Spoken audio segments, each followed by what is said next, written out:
Much like VIR, the Targa Virginia went through its first life, disappeared, and then was thankfully revitalized. Last year saw the race return for the first time after a few years' absence and proved to retain its popularity from before. Drivers certainly seem to love a challenge because without a co-driver, this 3.5-hour event can prove absolutely grueling. Who will come away with bragging rights for a whole nother year? We'll find out soon as we get ready to watch the 2019 Targa Virginia, and you'll see it all live here on the Global Sim Racing channel. Hi, I'm Joe Peak, and with me in the booth is Adam Young and Stefan Schlacker. Behind the scenes is our director, Sean Crackers Ambrose, and he's using cameras provided by Dougie Beard. Virginia International Raceway has become one of the East Coast's premier sports car tracks. To understand a bit more about why it's become so renowned, let's check out our track guide.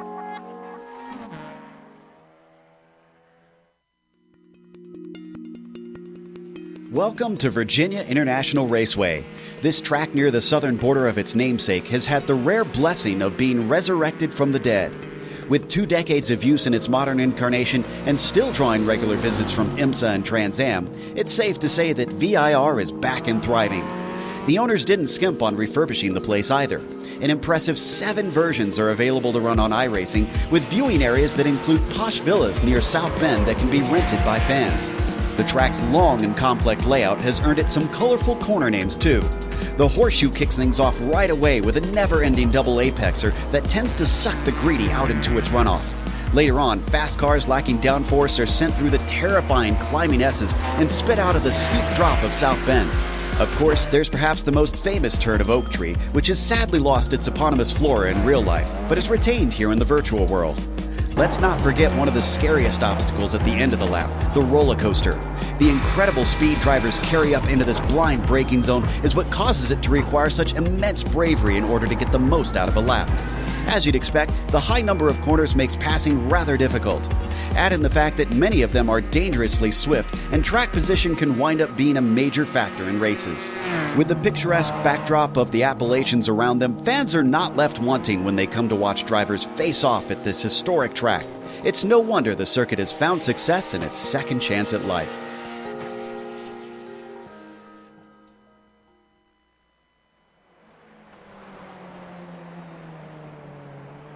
You see some of the sights up and down and around the hills among the trees here at VIR. And speaking of the trees, Steph, they've nicknamed this place the mini Green Hell before the actual Green Hell showed up here on iRacing.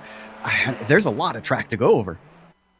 Well, yeah, it is. It's a full 4-mile track, 4.07 miles, if you want to be correct about it, 6.55 kilometers, 29 turns. They're going to have to go around 3.5 hours, all about that. And the really big problem point for a lot of cars is going to be turn 10. That's South Bend just before Oak Tree, that dipping left-hander. That's where we'll see most of the troubles coming from in this race. Obviously, lapping-wise, roller coaster and the snake, that's turn 5 up to about turn 9. That's all what I call the snake.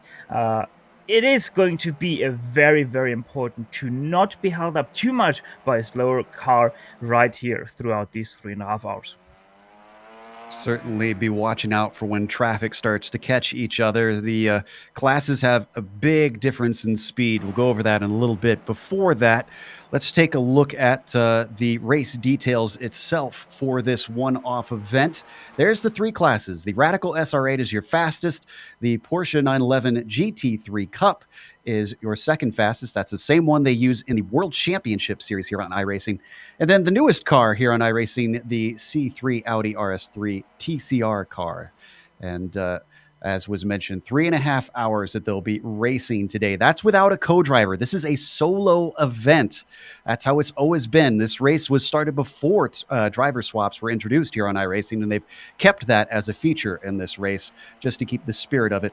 They have no fast repair either. So if you get any damage during this enduro, well, you've got to come in and get that repaired as best you can. and they've limited the fuel in each of the cars. You can expect about roughly 50 minutes for every different class that they'll be able to stay out before they have to come in. That will split the strategy a little bit, as it'll be kind of on edge on whether it is 4 or 5 stints. Of course, as we watch the qualifying right now, we've already had qualifying for the first two classes. Now we've got the TCRs. Gresham Wagner is our pole sitter in the fastest class in the radicals, and Anders Dahl is your pole sitter in the Porsches. But then in the TCRs, right now we've got David Baker up at the top, Steph, and these are going to be a very unique car out of the three because they're the only one with front-wheel drive. Hey, first of all, don't forget me that Jamie Fluke. He's a fast one. He's probably a little bit sandbagging right now. We're still getting used to this car and track combo, but yeah, you're saying it. It's a front-wheel drive car. We're also on the new tire model in this car. It's one of the first cars that got that new tire model. So it is most definitely going to be interesting. It is an endurance car, so you really can whack the berry. I've tested that in the 4 hours previously at the Nürburgring that I just did an hour ago. So the TCR can withstand a lot of damage before it actually shows up as significant damage to your car, top speed, or even as a black flag. Lapping cars also not going to be too much of a problem unless you're really going right now through the middle part, the Patriot circuit as it is here at Virginia. That really can give you a little bit of problems because of that very big on throttle understeer that you have because of all that wheel spin.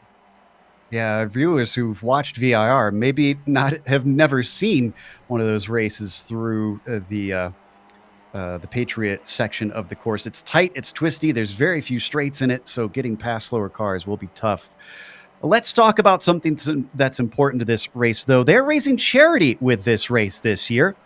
And that is for Sheets for the Kids. It's a charity dedicated for over 25 years to helping kids celebrate the holidays with new toys, clothes, and other basic needs. Many of the drivers are donating funds in the spirit of the holidays. We encourage our viewers to consider making a donation as well. There's a link in the YouTube description below. Big credit to Elliot Huffman. I believe he's the one, from what I saw, that came up with the idea for that one, as he is going to try and donate funds based on his finishing position. And judging by his qualifying, that could be very good in his class. Fluke's last lap did not count. He had an off somewhere along the ways. And though we don't have incident limits in this race here, Steph, well, I was thinking about it. They don't necessarily need them because an off track here that's going to hurt. It is most definitely going to hurt, especially because a lot of the grass here is off cambered, going away, so falling away from the grass. But we've just seen a new fastest lap in the TCR by Simon Trendle. A 2-minute 40.637 is what he has posted. That is a good 800th faster than David E. Baker. But where you really want to be careful is obviously with the Porsche, the 911, and also with the TCR, because if you hit the grass there, especially with the rear tires in the TCR, you are most definitely going to be quite the handful of a car, because that rear just waits to break loose. Yeah, there's a number of places around this lap that can be incredibly tricky, easy to dip those wheels off. I know Oak Tree, one of those, rest in peace, of course, to that poor Oak Tree. I mean, what are some of the other places from your experience around here that you expect to be the biggest trouble for each of these cars? Well, one of the places I've already talked about in the pre-race show, that is that turn 10 at South Bend. It always catches you out when you least expect it. Oak Tree, if you push a little bit too hard, you're gonna fly off on the left side of the track.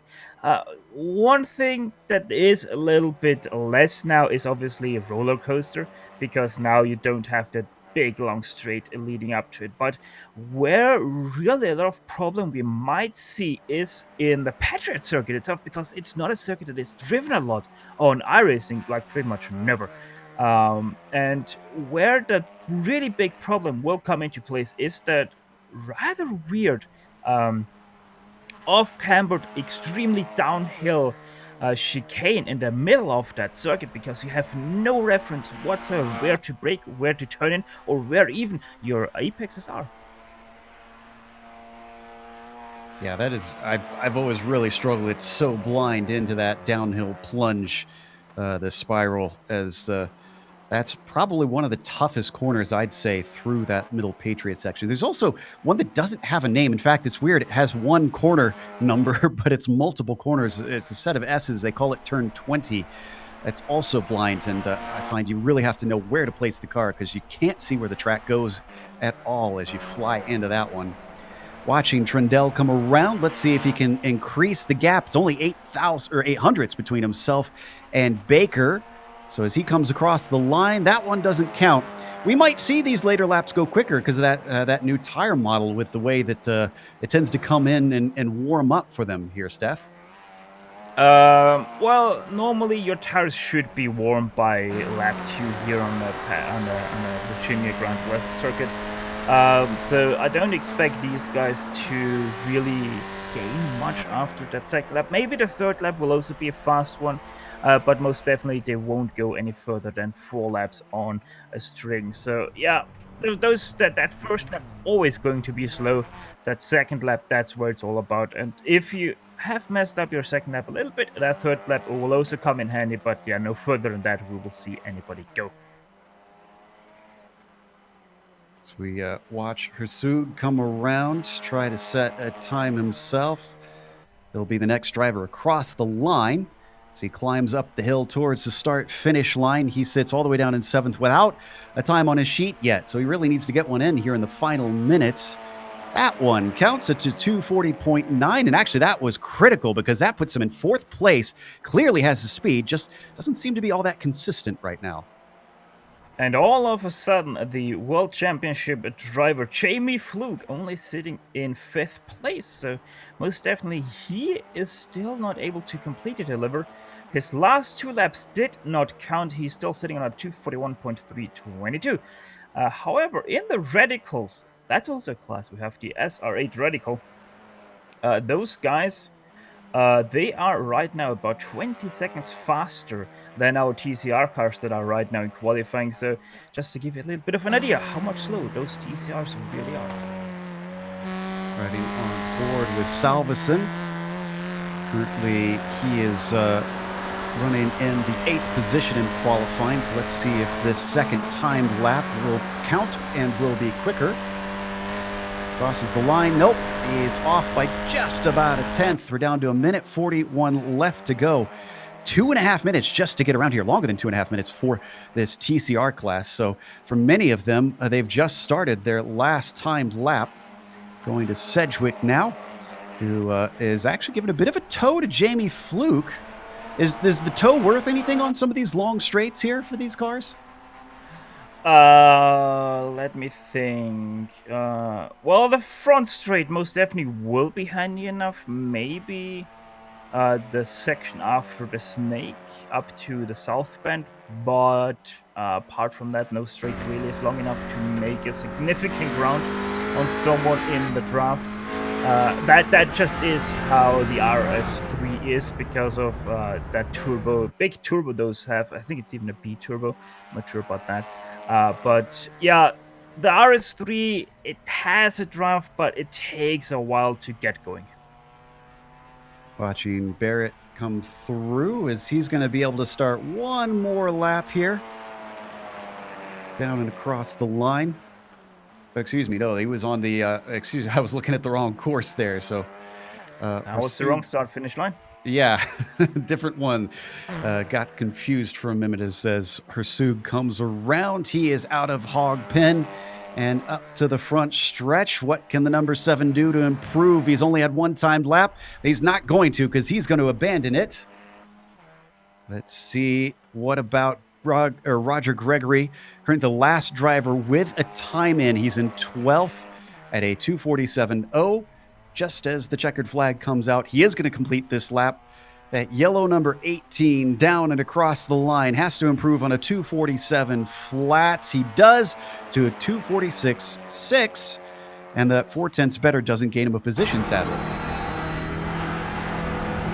You still got me all hooked up on the 34 cars circuit.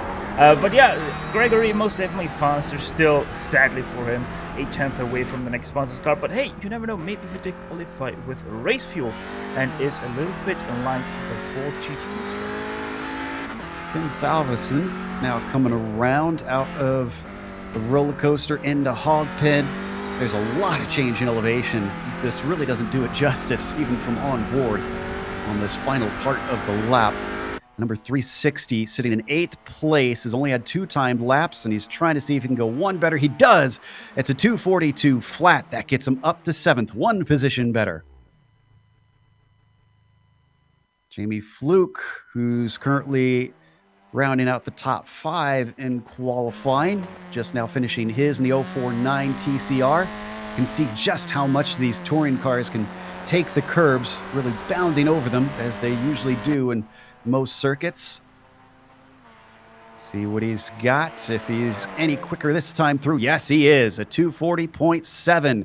3rd place, onto the 2nd row for Jamie. Dennis Barrett, obviously the Ohio driver, a big fan of flannel here. He is getting ready to finish his lap. They get a lot of time to finish these laps. They want to make sure anybody on a flying lap is able to complete it. So whoever crossed the line before that checkered flag does get a chance to try and run it out if they think they can go quicker, even though the time is up.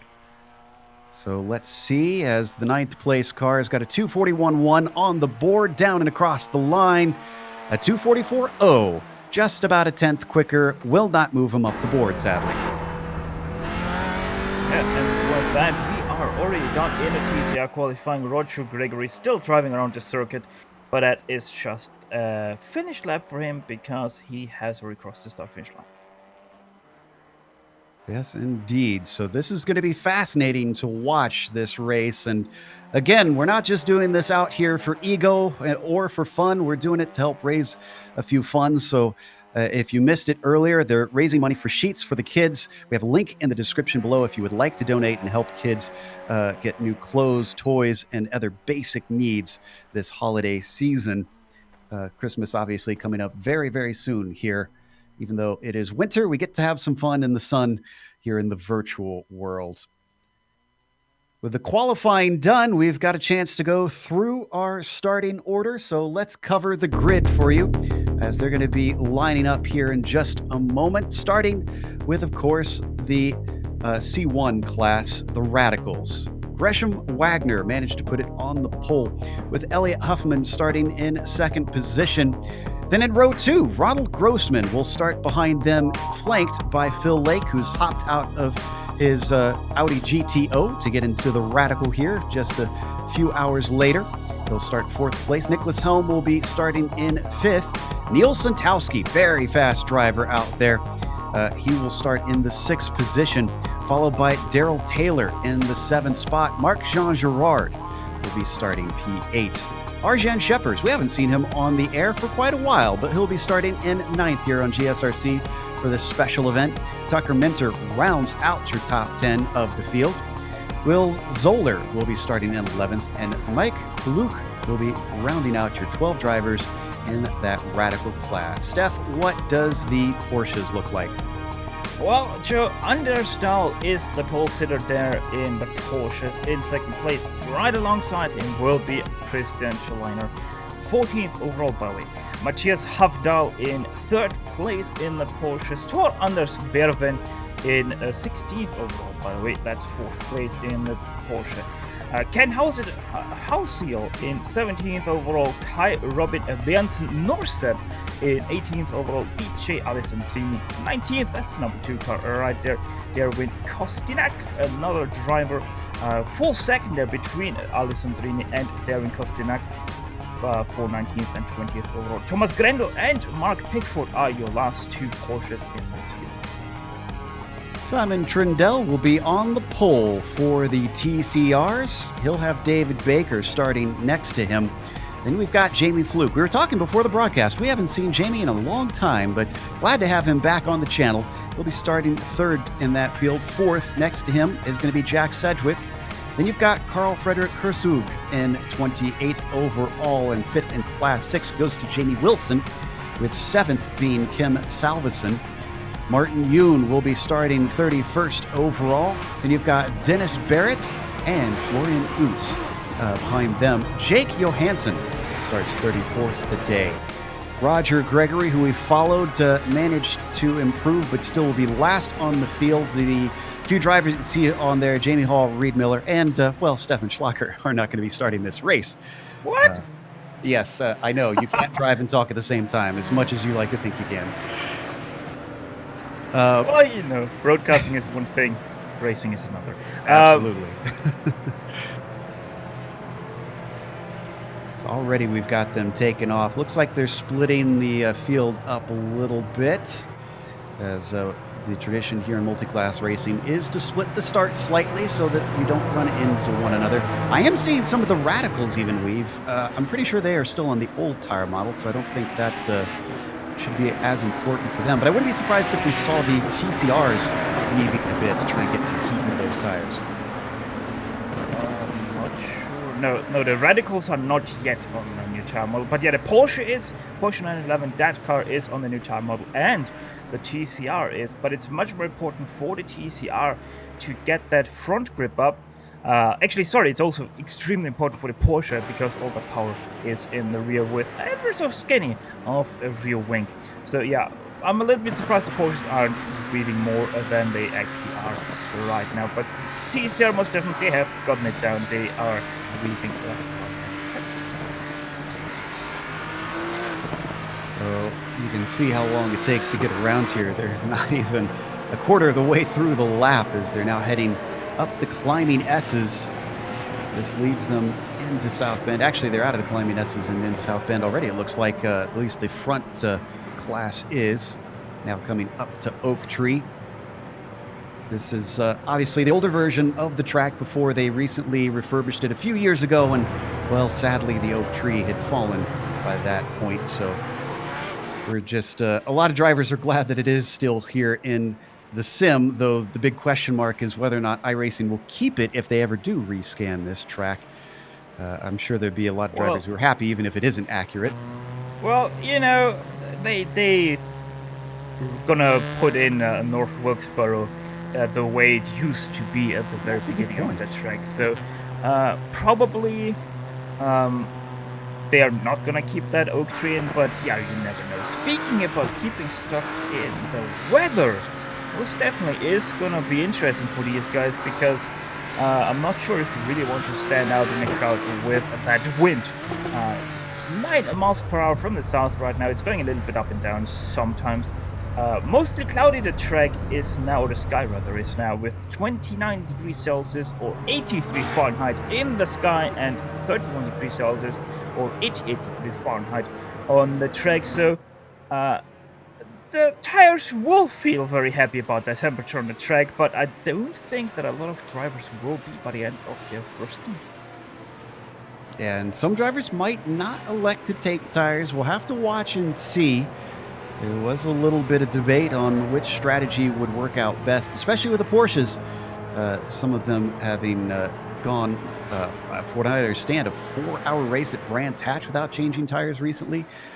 So it could be viable to maybe try and hold off on that as they now come off of the Patriot course and back onto the main circuit where they re-enter at the roller coaster. To quickly end up that discussion there about the tires, the TCRs most definitely will take front tires. I wouldn't be surprised if we see anyone though with taking rear tires. All right, let's see what everybody else thinks, because we're going to get the green flag soon, and it is going to be Elliot Huffman who will have control as they now come down. Gresham Wagner will have control as they come down. They're getting double file here. The Mustang pace car peels into pit lane. Wagner waits for the green flag, getting everybody nice and stacked up. He's waiting a long time here. Green flag is out. He gets on the loud throttle. Not the best of starts, as Elliot Huffman is still right beside him, but he's falling back slightly as they come up to the braking for the horseshoe. I think this one is going to go to Gresham. Indeed, he manages to hold on to that first place, as already we've got the Porsches following in. Yeah, they're right behind your radical field right now. Understall still having his first place in the hand. Right behind him, that's Christian Solana. That's one of to zones commentator.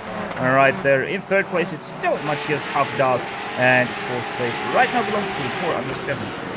It was too wide, pretty much the whole field through in the horseshoe with the TCRs, but Trindle does come away with the lead. Baker slots in behind him. They're still trying to settle it out in the mid-pack there in that group. Jamie Wilson just sneaking in front of Hersug. Also got Yoon now going single file ahead of Salveson as they hit the snake for the first time. Yeah, extremely close. All three classes are to each other right now. Sorry, our leader is off in the radicals, and he's in the wall. Wagner on the very first lap hits the wall in Oak Tree. He's falling down the order. I don't know that he got too much damage, but that is not the way he wanted things to kick off, and he's now disappeared from my screen. Yeah, that is what you call a rage quit right there. Yeah. Well, either way, the Oak Tree has claimed its first victim as they're now on the long straight that is cut in half now. Oh, there's a Porsche. Ooh, Reed Miller missing Thomas Grendel right there. That was very lucky. Yeah, Miller is actually still off track and having to get it turned around. He went way off. There you can see trying to return as he falls actually behind all of the TCRs. That's going to make life a real headache. Let's look at the replay and what happened here. It hit the wall as he went off. Yeah, the thing for Reed Miller is there, he's still in the cold tires, does a little bit underestimate that and just over the crest loses it on the brakes. Somehow able to avoid Thomas Grendel there. That was really close. Might have to get the replay from the rear wing of Grendel. It looks like we're going to come back live, yeah. How he wanted to start this race. Already dramas early on, but a lot of times in endurance racing, Steph, we say if you're going to have a problem early. Granted, they're not going to have any cautions to try and bring them back together here. As, whoa, Huffman way wide at the horseshoe, and Grossman can't take advantage of it. He wasn't quite close enough, but that certainly brings him up under the rear wing of the 49. Up ahead then for the Radicals, fourth place. Helm tried to overtake Sankowski. That backfired, though. He went really wide in turn one, and Tucker Minter was able to sneak by for that fifth position. So instead of getting one, he lost one there. Already, drivers trying to get themselves into a better position as they settle in to these first few minutes, the first few laps of this race. You can see them climbing up through the S's, heading through South Bend now. That's our top three, Huffman, Grossman, and Lake. Don't forget Lake in here, staying in close touch with our leaders as they get onto one of the longest straights. Let's see what they can do up to pitch. In behind, Tucker Minter just overtook Neil Sankowski after a mistake through South Bend for Sankowski. So the fourth place Radical really losing a little bit out there to the top three. Not seeing a whole lot of action in the other two classes right now. This is really where we want to be. And Phil Lake applying a lot of pressure. Helm and Taylor wrecking. They're out of the hairpin. Helm getting all loose, shaking up, and Taylor comes in for the kill. Yeah, the track comes back downhill, and it's a slow turn. Yeah, it looks like, wow, the car that snuck through, that's Zoller. If we could get it on board with Zoller, who's currently 6th in his class, yeah, it was a miraculous escape. Zoller, they're really lucky, but extremely unlucky for both Helm and Taylor. Taylor just nowhere to go. Slams the brake, but sadly right into the scene of the accident he goes. Great heads up by the 67. Gives them 2 spots in the flash of an eye. And that's the sort of things that can pay off here in endurance racing as we check on the TCR leaders, Trindle and Baker, along with Jamie Fluke. Actually, wow, this is a real train, but they're being split up by Ken Housel in the Porsches. Reed Miller is also going to come through shortly. They're not getting blue flags here, so both drivers of each class are going to have to really be careful and tiptoe, Steph. Yeah, and that's exactly what they are right now. Ken doing a good job here. I think he started from pit lane, thus he's so far back on these guys right now. Either way, he was at the very back of the TCR field, and he's fighting through that. Obviously, with that, he's losing a lot of time, and he's splitting that TCR pack ever so slightly up in a few little hoops. Hausel now getting through. Hausel, rather. He's going to get all but one, maybe, it looks like. Oh, even then, it's going to be tough to get past second place. He backs out of Baker. Doesn't want to try and hold him up and get involved in this fight. He'll have to wait for another long stretch. He'll get a little bit of a chance out of the snake. And right now, you can see how much he's being held up through this portion, down through NASCAR Bend and into left hook. There's just not enough of a straightaway.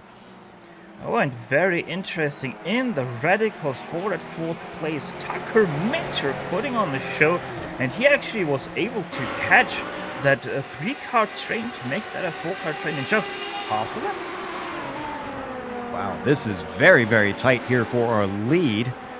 I don't think we've been spread apart since the drop of the green here for the front of the Radical class.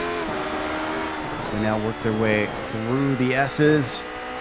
And then climbing back up out of the Patriot course, past that pit lane. Got to watch out for that little pit wall there, because there's only a couple tires, and you can easily slam into those if things go awry. But they come back to the main course, and Huffman is only split by about 1.4 seconds to fourth place. That is how tight they are.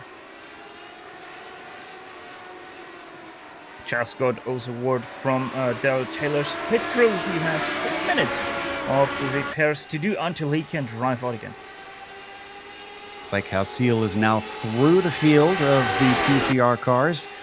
Reed Miller's still stuck where he is about between fourth and fifth of those cars.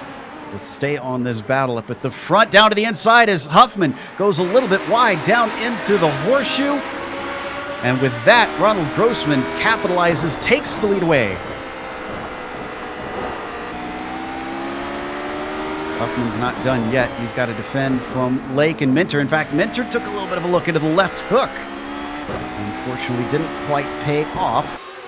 Wonder if Elliott Huffman is thinking long-term with the setup on that Radical. If maybe the car is better on the long run than it is over the first few laps.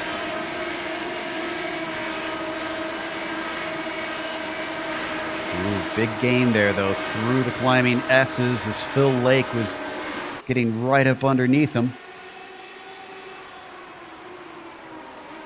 Through Oak Tree one more time, and then on to the backstretch. Could we see a little bit of a slipstream start to form for any of these? No. Everybody accordions apart. Nobody really got a good run on the other. Also interesting, Will Siller in behind. He's also catching this 4-car train as now comes Elliott Huffman to the inside of the hairpin. Can he stick it in though, and can he hold that line? Yes, he can, but he's very slow off the corner. Gives back the momentum to Ronald Grossman. This is going to be rather interesting now down this left-hander, hanging over to right. Yes, he can hold it also, so Ronald Grossman back to first again. I did not expect Grossman to be able to do it on the outside of the Stolen behind, spins around. So Will Zoller, unfortunately, is the one that loses out on that. Santowski goes by. That brings him back to 6th. He had gotten up to 5th when we weren't looking, it seems. Yeah, he got past Santowski, and then he was catching that 4-car train, caught them because of that battling in for first, and then just a little bit too eager there on that throttle application. So the drivers already experiencing the difficulties in these cool-ish conditions, those overcast skies. So we head over to the TCR lead where Trundle finally passed by Reed Miller and doesn't have to worry about looking behind and see what's coming. Really, in the meantime, though, the 89 has pulled about a 1.3 second gap over David Baker. And that'll be very, very handy for him, especially since it's so close behind in that battle for second. Fluke and Sedgwick are hot on the heels of David. Well, we can stay at this battle because one thing I just want to mention, because you said he is starting to pull away. One guy that's really starting to pull away is Understall for that Porsche 911 lead. He's right now 4.5 seconds ahead of second place. So we take a glance at those Porsche cars.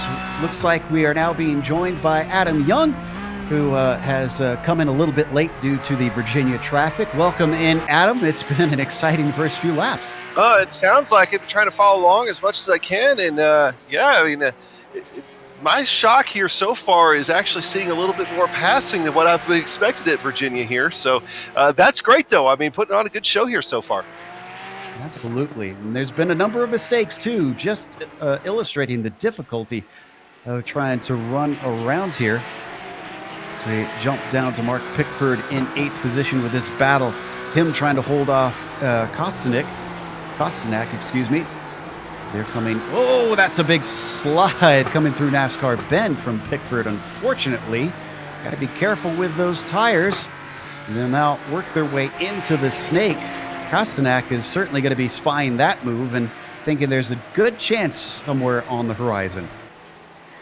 I will never understand why this track has a NASCAR bend, but yeah, that's also one of the trouble points sometimes if you're not a little bit careful. Well, oh!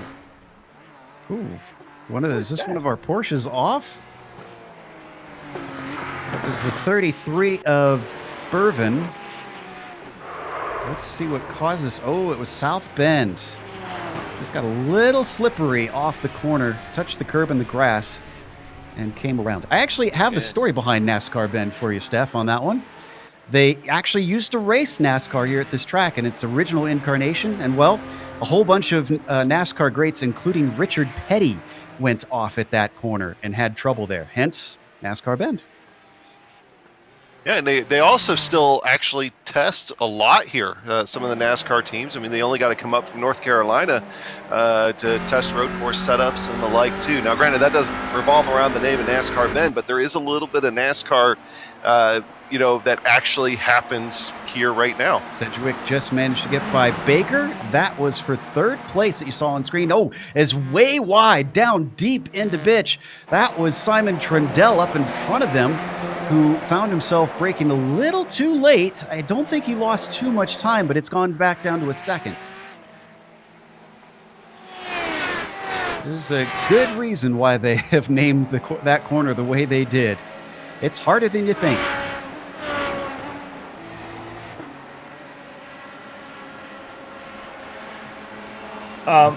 Front here. Yeah, as we go back to the radical lead, you know what? I can't hold this back. It's rather surprising to me that NASCAR drivers go off on the left hand. Oh! I mean, zing. You're not wrong. But yeah, one thing the radicals show most definitely Phil Lake is having troubles out of bitch this time. And yeah, what I want to say about him is that he is starting to have trouble to keep up with those top 3. After we do this replay, we also had problems with Grindel and Pickford. They came together. That happened just as this one happened. And thankfully, Lake didn't hit the wall, but we saw that exact problem with one of our other drivers. That was Taylor, I believe, who slipped up. Or hit someone who slipped up. I can't remember which was the case. But Grindel and Pickford, I think they actually made contact here. Yeah, he's going to need a change in driver suit, though, on the first stop they have, because that tire barrier got a little bit closer than what he wanted. Hey, real quick, also, we don't need to go to it because nothing really spectacular happened, but David Baker fans, he has bled 2 positions here in the last little bit, so nothing other than just having kind of a rough lap, but something to maybe keep an eye on if his car's maybe ill-handling. And back up to our battle here for 2nd. Elliott Huffman, who's already lost the lead. Looks like he'll lose 2nd place. Can Tucker Minter do this the long way around a horseshoe? He's going to try it, and he's finding the grip. Elliott Huffman taking it patiently here and letting him through. He fought it a little bit, but not enough to be able to hold him down to 3rd place. We talked about maybe drivers would try and go long on the tires. I wonder if maybe that's what Huffman is doing here. One thing that I'm a little bit surprised about is that Tucker Minter was able to go around the outside there on turn 1. That is extremely off-camber there. Sankowski seems to have run into some problems. Ooh, Zoller dropped another position to Sankowski. It looks like Will lost control of the car coming out of the left hook. Yeah, that was right behind Phil Lake, so maybe a little bit too eager with seeing Phil Lake ahead of him. loses that car. Yeah, it's starting to be really big troubles for these guys. As also the track has cooled off now, I think, by 2 degrees Celsius. And with this set in December here in Virginia, it's 2 p.m. Virtual Standard Time. We've still got 3 more hours to go. The sun will get pretty low in the sky. If it stays this overcast, it'll get rather dark out here. I want to go back to the TCR leaders because Jamie Fluke has run down Trindle now, and he's brought along Sedgwick. So the top 3 have pulled the gap and are challenging. They're coming towards the end of the lap, and the front stretch is one of the longest straights here on the lap. So I wonder, we could see Fluke have a go down into the horseshoe. And Joe, you mentioned just dark here. iRacing, of course, they used real-world sunset, sunrise times whenever we're talking about the virtual standard time and all that. So sunset today in Alton, Virginia is 5:04 p.m. So we'll actually be running a little bit after sunset here. Interesting. Thanks to the weatherman on our team. Always appreciative of Adam doing the hard work on the skies for us. Meanwhile, you could see how close that Sedgwick got to Fluke. So it wasn't quite like I thought a battle for the lead. Instead, battle for second here in the TCR class. But they're going to be joined by the Radicals very soon because I can hear them approaching those TCRs.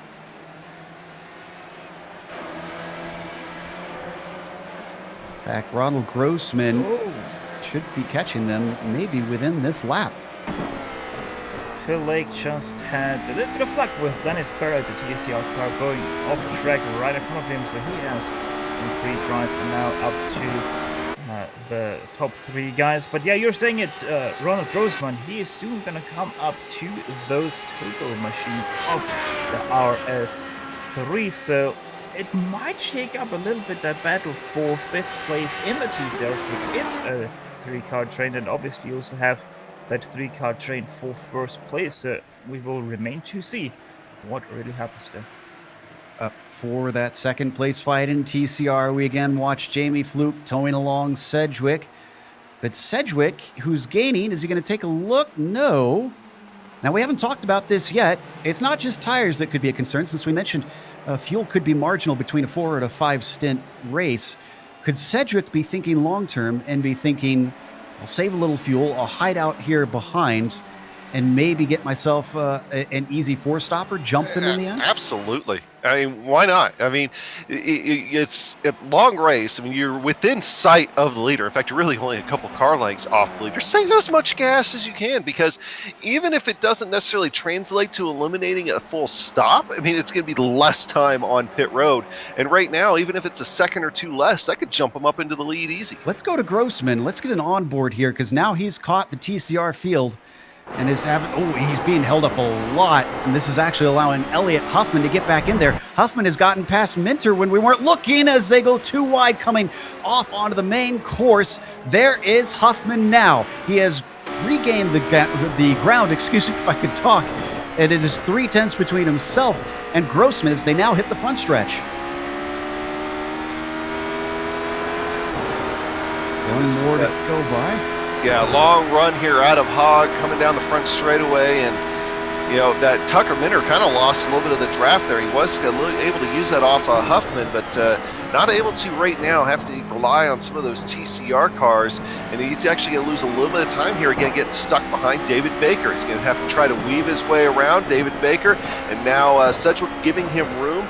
David Baker may be trying to think about making a move on Sedgwick and taking advantage of it, but thinks better of it. I think the result now of these Radicals coming through is we're going to go from a 3-car train to a 4-car train here for the TCR lead. Yeah, this has been a royal headache for them. Trindle still retained the lead in that, but Fluke stays right behind him. They've got more of these Radicals coming through, though, and especially once they hit the S's here, this is where it's going to get shaky. A lot more downforce on the Radicals compared to the TCRs. Can go through there so much quicker. Oh, who is that going Baker off? Baker going off the right in front of Semkowski and Siller, so those 2 guys a little bit lucky with that. And now they also go past Trenel and the car behind him, Austrian. Did we lose Grossman? I'm not seeing Grossman out on track. Maybe I'm hoping it wasn't an internet connection issue. I saw. I saw Baker blink out a few minutes ago too, but he came back right. Oh, Grossman. Yeah, he's got some connection issues. I'm looking at his connection right now, and it's continuing to deteriorate. He's gonna get kicked here in just a minute. After so convincingly leading for much of this race, this will hand the lead back to Huffman if he does find himself taken off the server here. Yep, there it is right there. His connection went too bad, and it is now the lead to the number 49. Bottom line is, seriously, long race at this racetrack, anything can happen.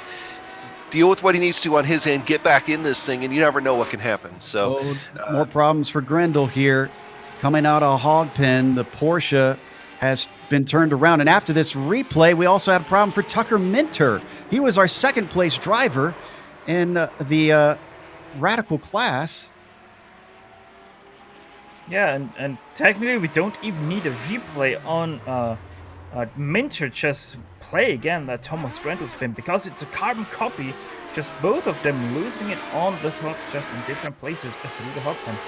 Minter goes back to 5th from that. Lake now up to 2nd place after he started in 4th and had a bit of problems a little earlier on with a near spin.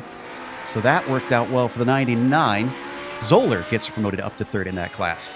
Yeah, and he overtook Sandkowski into turn 1, so Zoller, he is the 3rd place driver. And this makes it very interesting now, because we have Elliot Hoffman all alone in 1st place, and then right behind him, 4-car driver chasing down. Well, we haven't talked about the lead in the Porsches all that much. Well, that's because Anders Dahl has just been screaming away from everybody. Christian Challoner warned us beforehand he expected that to happen. It's really the battle for 2nd that has been closer. Matthias Havdahl has been holding Christian honest. And we know that Challoner is no slouch, especially in tin top cars. So this should be a good fight. Yeah, but we also know that Havdahl's, no slouch himself, but race against Christian enough between majors and other things too that there's probably not going to be a cleaner guy out there than Christian Challoner, but Havdahl also that's going to be a good fight here over the next couple laps. I'm looking forward to this one. So getting an interesting note from one of the teams. Apparently, one of the issues that we're seeing, or we're going to see here, as the Radicals soon lap the Porsches, apparently the mirrors on the Porsche is aimed too high, and the Radical is so low that when they get within 2 car lengths, you can't see the car in your mirrors. So there's an issue. Interesting. So unless they have the virtual mirror up on iRacing, you better keep an eye out. Well, the thing with the Radicals is you notice when you hit them. And we're watching Santowski and Minter in this battle for 4th here, Steph. Yeah, Minter now going to the inside, but it seems like Santowski has a little bit more top speed as he is pulling away now once again down the straight. Only about 4 kilometers per hour in between, but Minter, look at that braking of him. And also up ahead, that Zoller going wide. He has to avoid Pickford, who's also spun on the grass. And that means Tucker Minter now up into 3rd place. What happened here? I think there's 2 separate incidents happening in almost the exact same fashion. Pickford went in too hot from what I can see on my screen, and so did Zoller. Don't need a replay. Both of them just understeered off into the grass and then returned and kept going. I'm not. Oh, look at it. Yeah, there you go. So what I was going to say is I'm wondering if Mark Pickford would be better if they just took the wings off. Obviously fantastic driver in the Lotus 49, and I think as of today definitely has a few laps in the top 5 of the world record in the Silverstone from the Lotus 49 race earlier that was broadcasted by GSRC, but it seems just having sort of trouble here today. Maybe he's just overworking those kittens right now. So UK&I driver has fallen all the way down to 10th in class out of 11 drivers out there. Only Grindel is the one below him. Certainly used to open wheelers a little bit more in the 79s and the 49s. That battle between Tucker and Niels is still very, very close, staying within about 0.3 of a second. They come down through and out of the spiral. Then it's back uphill for a moment through turn 20. Still not able to get up to the back of the number 10. Zentowski at least keeping Tucker honest. Tucker was farther up the field, though. I wonder if he's actually starting to gap him here by a bit. Yeah, it's now gone up to about a second between himself and Niels. So he's got his sights set on Philip Lake. What is that? Fifth place in the TCRs is red hot right now. They're side by side, going out of pitch now, and now also still side by side. Finally, Herso gives up that 5th place, and Jamie Wilson is able to take it once again away from him. Don't count out Hersu. That if we go off board, you can see just behind them. I'm sure he'd love for them to fight a little bit more. You know, I'm seeing a lot of dirt through that little S's section in the middle of the Patriot course. Almost looking like a reverse Laguna Seca at that point. Yeah, really. Yeah, with the corkscrew, you know.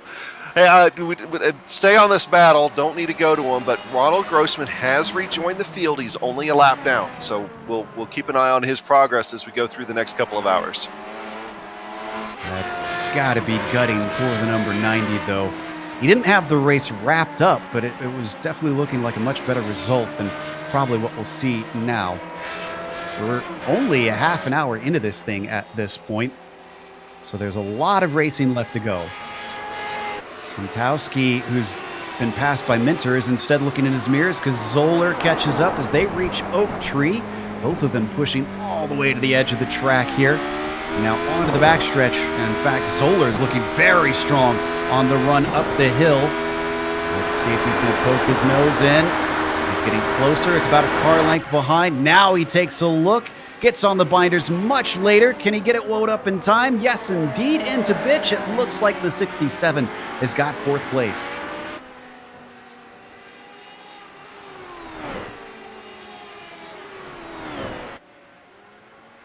So down through the spiral they go. Zoller going to try and run down Tucker Minter after that one.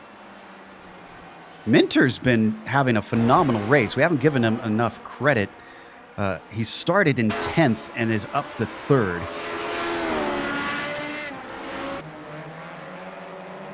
Boy, this keeps going apart from one another and then coming right back together between the top 3 here in the TCR class. Trindle, Fluke, and Sedgwick have not been able to get away from one another.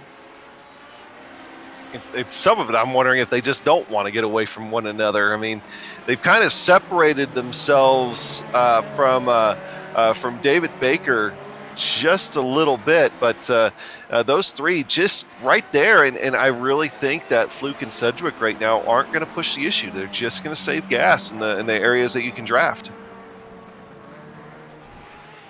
Now, this is the least powerful car of them, so the fact that they'll probably cut a nice little hole in the air would be very advantageous to your strategy. Moving back through the S's. Oh, but Sedgwick with a little bit of an off. Hopefully he didn't get a slowdown penalty from that, but he was nearly all 4 wheels into the grass.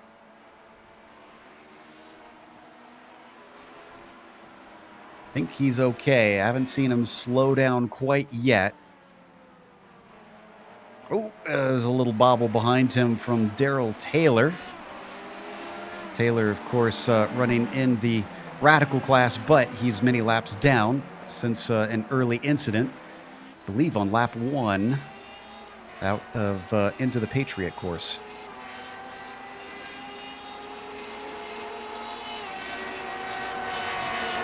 I've been looking back in on the battle between Hovdal and Schallner. That's pretty much maintained the distance between those two, but Hovdal's still within shouting distance to Schallner. These 3, though, I mean, it's on your screen now between Trendle, Fluke, and Sedgwick. I mean, I'm telling you, I really think this is by design here at this point. Now, you guys might have gotten some intel that I didn't get, but what are we looking at as far as possible pit stop times for the Audi TCRs here? Steph, I believe you've driven that car. Do you know how long stops usually last?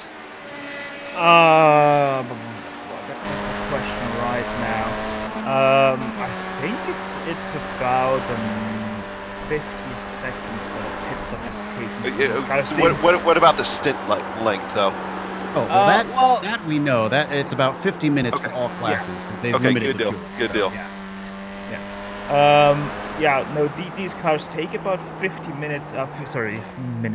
50 seconds for a full pit stop. That is 100 liters. But I think with the smaller fuel cell that these guys have, I think that Ford cars actually do take longer by quite a bit than the full fuel.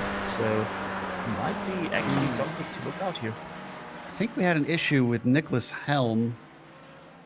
I'm trying to figure out where on the track this is that this happened. Because he actually hit the wall. Oh, it is. So if we go back about 50 seconds, we'll see him get on the throttle a little too early. Seems to be a theme here with these radicals.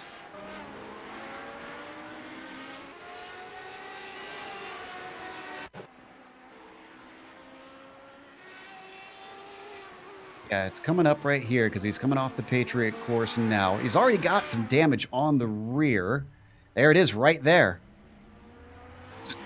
Just wanted the damage on the front to match the rear, apparently.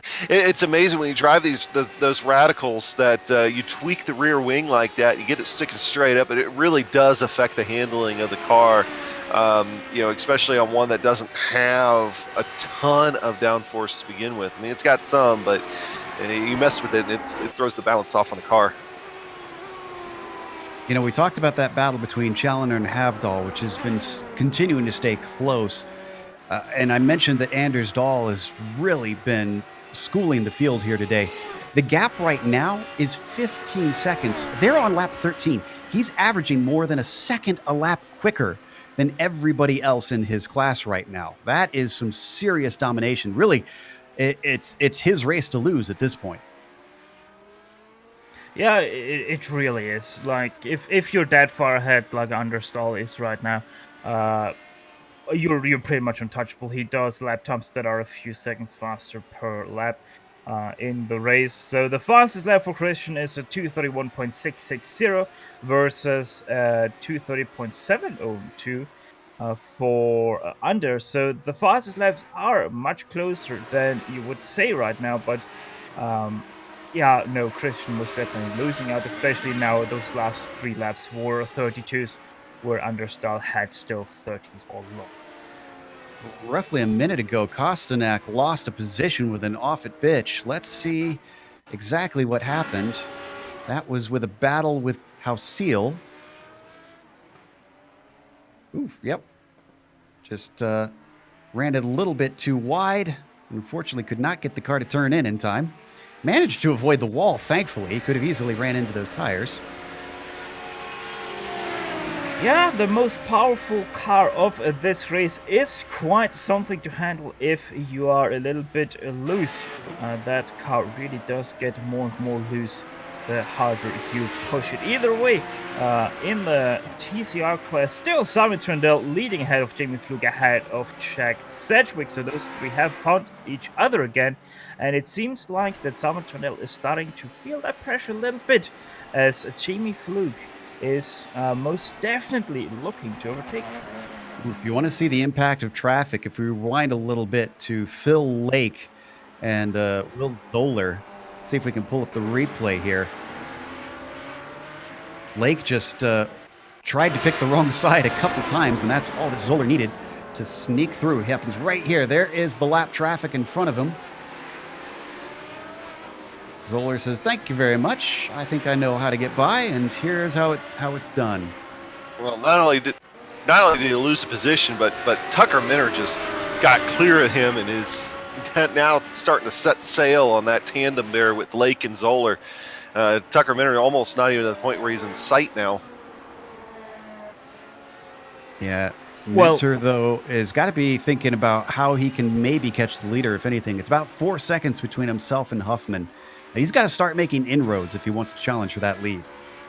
Yeah, I got to give props to Tucker Minter. I mean, he came to us last year in the majors as mostly an oval guy, and even I believe won one of the races last year in the majors, and now making that transition to road and doing a dang good job of it. Absolutely. So someone to watch out for maybe in the majors this season, because he could. Oh, and Challoner and Hovdahl getting a lot closer.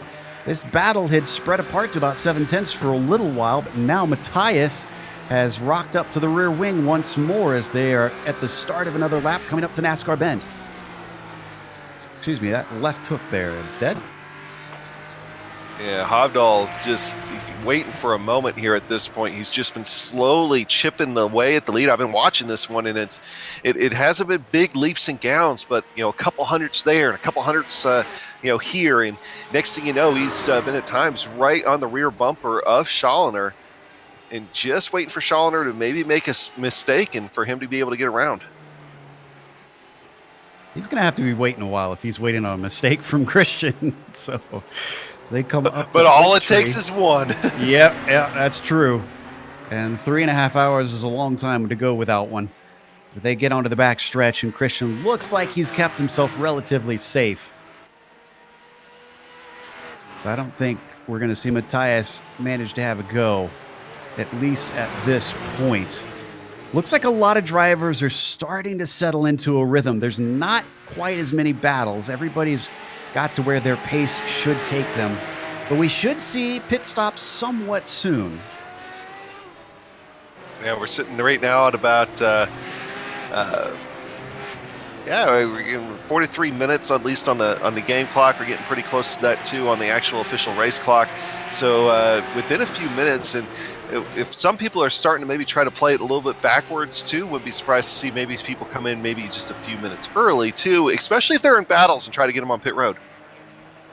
Take another glance at the TCR lead. I feel like we're making a little bit of light of this, but I mean, it's like Adam said, when they stay this close and no one's making moves, this isn't as tense as you'd like to think it is. It's still Trindle leading Fluke, leading Sedgwick. They've dropped Baker now. Absolutely. It's about 4 seconds between themselves and the fourth place driver. But there's something fishy going on with these three. And they're still playing a little bit of a slalom there in between those TCRs. As you said it, they just absolutely dropped Baker. We had a change for the lead. Overall, Tucker Minter is ahead of Huffman. Trying to figure out where this happened. Huffman had to have gone off or something. He did. It was out of the Patriot course.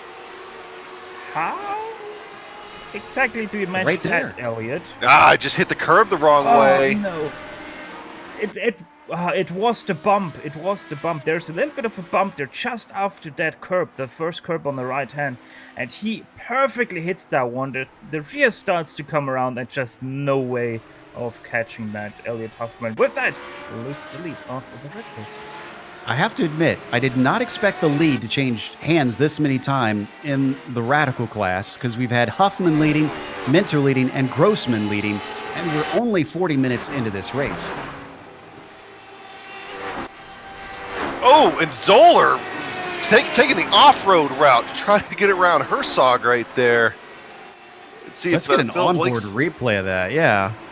I think they actually had a net code there between Zoller and Herzog. Yeah, we just saw on the replay. Sorry.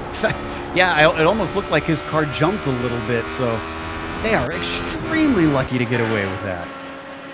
Zoller was definitely trying to do the undercut there on that TCR. Not really working, has to go into the off track. And sure enough, it does prove how well that Radical is going on the off track circuit. Oh, wow. Hovdahl's not had a good time with his traffic, though. We're just watching him on screen. He's lost about 1.5 seconds to Challoner since we last looked. This is with the Radicals coming through, though, including that battle for the lead, which has Tucker Minter and Elliot Huffman having to make aggressive moves, and poor Will Zoller is stuck behind Christian Challoner, who's very, very close, at least until they hit that traffic. So now he's got to make up that second that he had just lost. Yeah, I think the fun part now is going to be whether or not Tucker Minter is able to stay in front of Elliott Huffman. Huffman's Elliott was able to get well. It looked like he lost a lot more time than this, so he seems to have pace over Minter. Yeah, but with lap traffic helped out a lot with that though too. So a little bit more traffic. Now we'll Baker see. Just staying off to the side in that TCR car. Yeah, they're getting a little bit more separated now down the straightaway here, but I think the next lap or two will be really telling because, it goes back to the old thing. Catching him one thing's passing him another, so now Tucker just needs to make himself hard to pass.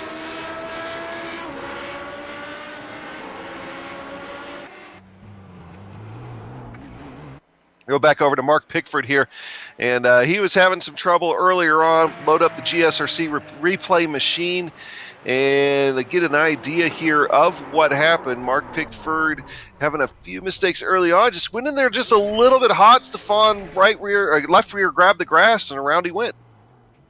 Yeah, those kittens really are not working out for Mark Pickford right now, as he is, I think that's the second victim now of the oak tree. Yeah, it doesn't take much right there, that's for sure.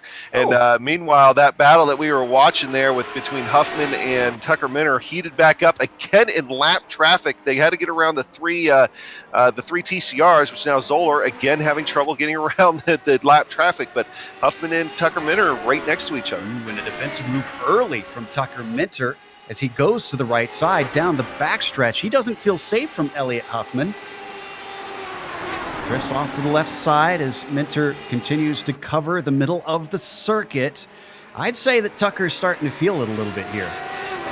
Also really fast here. The teammates of Kim Salvesen and Carl Friedrich Herzog, they both have pitted in the TCR class, so that means the pit window is already wide open for them. Getting a little birdie in my ear once again. I mentioned that team that managed to go 4 hours on a single set of tires in a Porsche. Well, apparently that was Matthias Hovdal's team. So, third place driver. We'll have to watch closely to see what his first stop holds.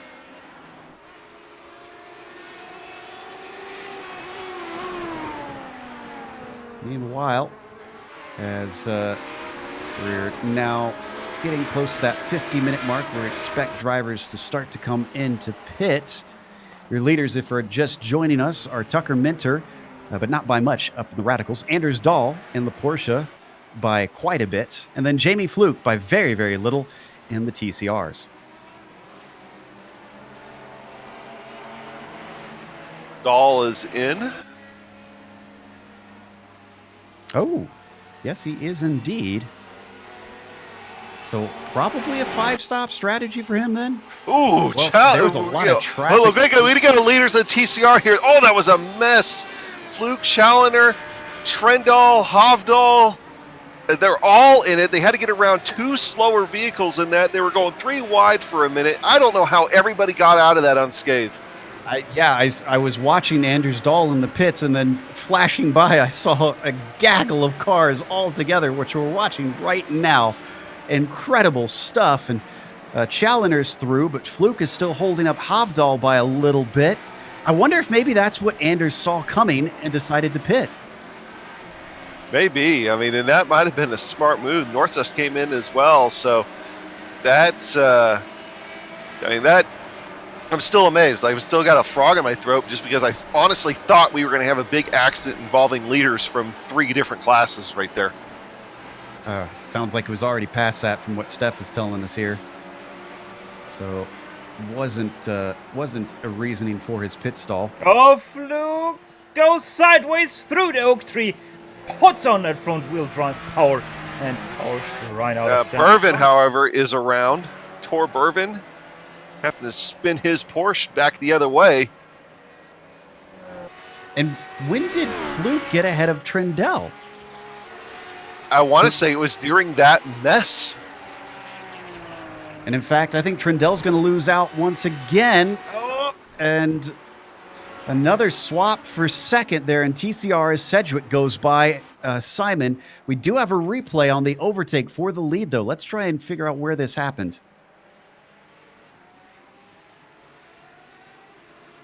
If we get that spooled up, you can see still saying very, very close to Sedgwick. Fluke, though, wow, just snuck by when nobody was paying attention. And after riding around in second place for a long time, this will do well for him. Elliot Huffman comes in for the Radicals.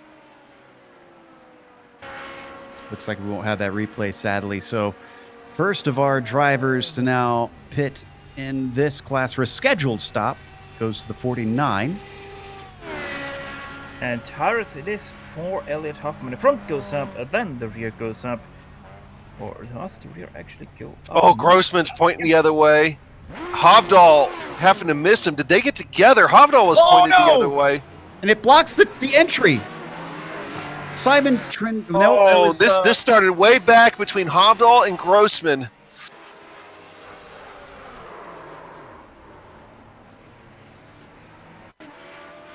Yeah, looks like Hovdahl's going to get into the back of him coming out of Hogpen.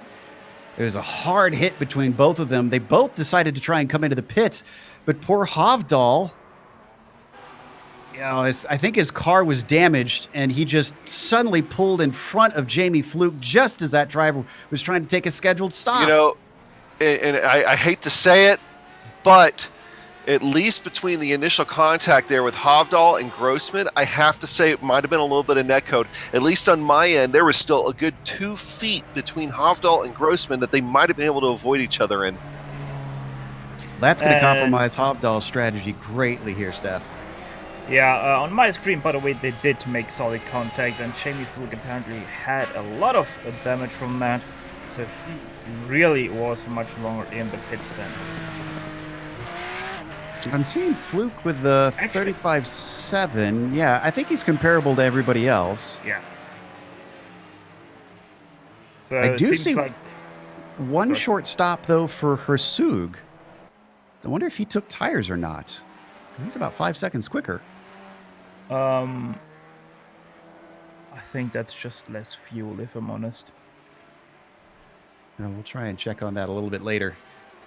So, despite the dramas, Fluke is still our leader, by the way. Sedgwick's still second, and Trundle is still in third. They're being overtaken by Daryl Taylor, still trying to get his laps back. Well, it stands for Jamie Fluke. The damage he has, he carries that. So that is most definitely interesting, as I think the Radical leaders are in. Yes, they indeed. Are indeed. Yeah, Huffman is now gaining on them. Neil Santowski, though, stays out, so he'll inherit the lead.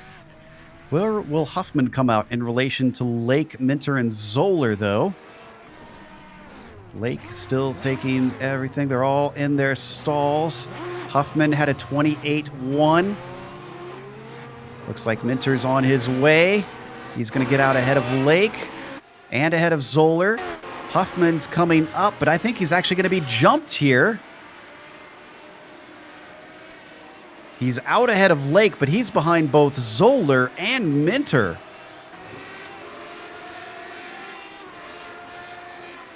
And there wasn't much difference in the pit stop time. In fact, Huffman was one of the quickest. That's a huge difference there. I'm not sure where. It had to have been on track then that he lost all that time. Huffman maybe caught traffic bad or something. There you see, the time's actually quicker for Huffman by just a small bit. Huffman was stuck behind Understahl going up the SS, so that does the trick for you there for a Huffman to lose that position, or those positions rather.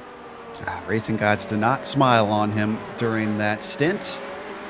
What about Santowski, who still needs to come in and pit? He's our current leader. I think he's in the Patriot section. Yes, he is indeed. And some very interesting developments in the TCR class right now, at the top of that class. Because Jamie Fluke, with this damage, he's most definitely struggling, but it seems like he is still able to gap Simon Trundle, which is rather interesting. And Both of them really have dropped Jack Sedgwick. Dropped them so far to the point that David Baker is able to now be right under that wing of Sedgwick. While we're listening to that update, we're watching to see if Niels is going to come in this time. There it is right there. Niels able to go farther than anybody. That was a good pit entry too there, so it might gain him a little bit of time. Well, especially because the leaders are actually getting traffic right now. Minter and Zoller having to deal with Kostanak and one from their own class. Whoa, as I think Zoller just made contact with Kostanak coming through Hogpin.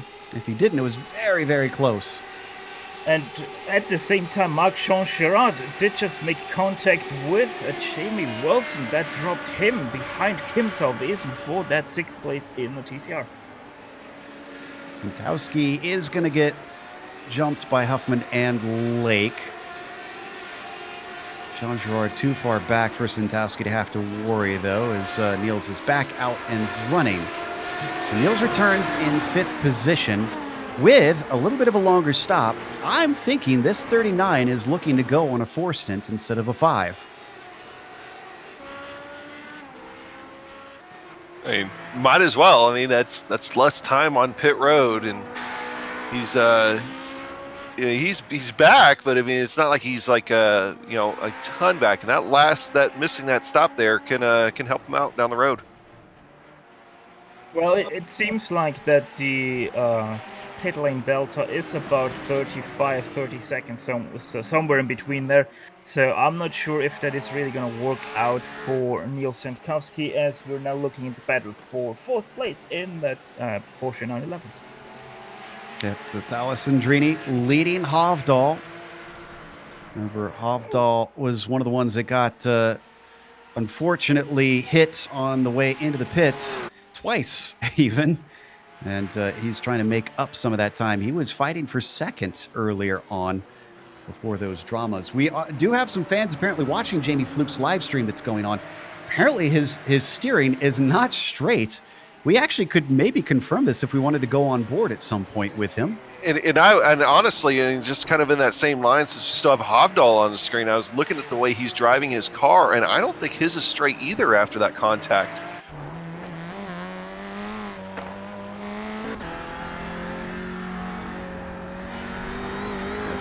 Yeah, this is Jamie Fluke. I'm actually a little bit surprised that Hovdal is still driving as straight as he is, and sure enough, look at how much Fluke has. Wow. Yeah, so we got two guys we've been following here this entire first hour of this race that now have bent steering, and that could play a role, because especially some of these corners, you talk about bend and all the problems we've had there. Penn, we've had some problems and that's only going to exacerbate. Need to get through those corners clean, because any kind of problems can amplify. Jamie Fluke, amazing that he's still leading this race. Oh, Ronald Grossman with more problems down into the horseshoe. And ironically, it was Elliot Huffman, I think, making contact. Oh, this is actually big for Huffman, because Huffman lost the car while going around Grossman, and Grossman nowhere to go. And actually goes on the car. Yeah, and he just took the toe too. Both of them did. This is going to be big. You're going to see Huffman go to the inside and just then lose it right there, right into the path of Grossman. There it goes. Yeah, and Grossman saying that's going to be it for him today. Oh, how did that car not go over? Yeah, it was up in the air, but this is a boon for Tucker Minter. Again, still starting from 10th. And now he's leading. Now, he's been chased by Zoller recently. Will has been keeping him in contact. Phil Lake is way behind, though he still has time to try and run them down if he's got the pace. But Minter is looking really good, though not completely safe. As you can see, lap traffic, just as what we thought it would here today, playing a huge role in this race. So you're not going to be safe, really, I think, until the checkered flag falls. And both of their stories are pretty amazing if you think about it, because Tucker Minter from 10th to 1st, Will Solar from 11th to 2nd, so you could say they are the fourth story of this Targa Virginia. Sandbagging in the qualifying just to go up to 1st and 2nd place in the race, as Hafdal seems to have problems again. So what's happened this time? He's got a little bit of a battle. This is still with Alessandrini. We were watching this earlier. This is now for 4th place between them. To give you an idea of how much Hafdal has lost with his incident, he was with Christian Challenger before, but Challenger is 14 seconds up the road from them. Down and out of the oak tree. Hafdal with his damage. It looks decent off the corner. Oh, we had a pass for the lead down in the, up in the radicals. Zoller is now ahead of Minter. This came from a mistake, I think. Through NASCAR. NASCAR? Yeah. And it's once again those very, very harsh bumps that are around this track on the old version that we have here. Just over the bumps, loses it on the brakes ever so slightly and just has to chase it through the turn and just completely loses it about halfway through it. Well, with Zoller being handed the lead now, last couple of laps, I believe he has been faster than Tucker Minter by in some cases almost as much as a second. So this is Zoller's chance to try to run away. See if he can do it. Come around and into the Patriot course once again. But looks like they might be coming up on a battle for position in the TCRs ahead of them, and that could really throw a wrench into things. Oh, Solar really sideways down the hill there. There's just a little bit too much curb for him, as they are now coming up to that battle, and that will most definitely hold up Solar here through the rest of the Patriot circuit. Might see if he's able to go around them once roller coaster comes. No, he's even now brave enough to go around the inside of Wilson. Wilson makes a lot of space there also for Minter to tuck by, as Solar gets now a little bit held up by Salvation. Both of them go past that battle. Minter's staying right underneath that rear wing. Great heads up by Wilson. Even though he was in a fight, he saw that this was a battle for the lead and jumped out of the way. So as they come onto the front stretch, what can the number 10 do to try and get that back? Is he quicker in a straight line? He'll have a long run down to Horseshoe here. He's starting to get the slipstream. He could have a go if he wanted it. No defense from Zoller. He's going to let him have the inside as they come down to this double apexer deep onto the brakes and actually almost forces Zoller off the track. Minter locks him up, but he still gets first place. Aggressive move, but got the job done. He's got to be careful, though, about putting wheels off right now. We've already seen what that can do. Yeah, and still more drivers. Hersug in front of them, and at the wrong it's a tough time. Place to catch. He's going to be right underneath him, but Zoller knows better than to try it. Coming through the climbing S's. Maybe into Oak Tree if he can withstand the wake of the car ahead. Through there safely. He's fallen back just a hair. Now down and across South Bend. He's way too far back now. Well, he got there once. He could do it again. He was on track to get up to Tucker Minter anyway, even before Tucker had his off. So he just needs to get back to running good laps here. They got at least a little while before they catch lap traffic, but once they do, it's going to be the likes of David Baker, Sedgwick, and Trindle. Looks like I think Minter's got this under control for the moment. So hopefully this won't erupt. Oh, maybe not, because that was way deep into the spiral there from Tucker Minter. He catches it before he loses the car. Whew, but that's had to put his heart in his throat. I'm amazed that Zoller didn't catch up more in the process. We'd like to take a little bit of a break here, but I'm trying to hold off until we're sure what's going on here for this battle for the lead.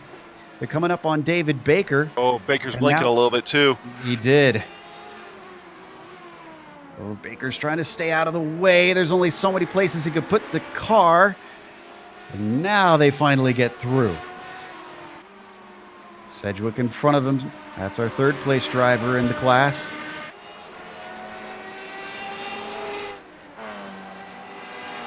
This looks like a good run from Zoller. He's going to pull a toe as they come up to speed, 160 miles an hour as they approach, but it's not long enough of a straight.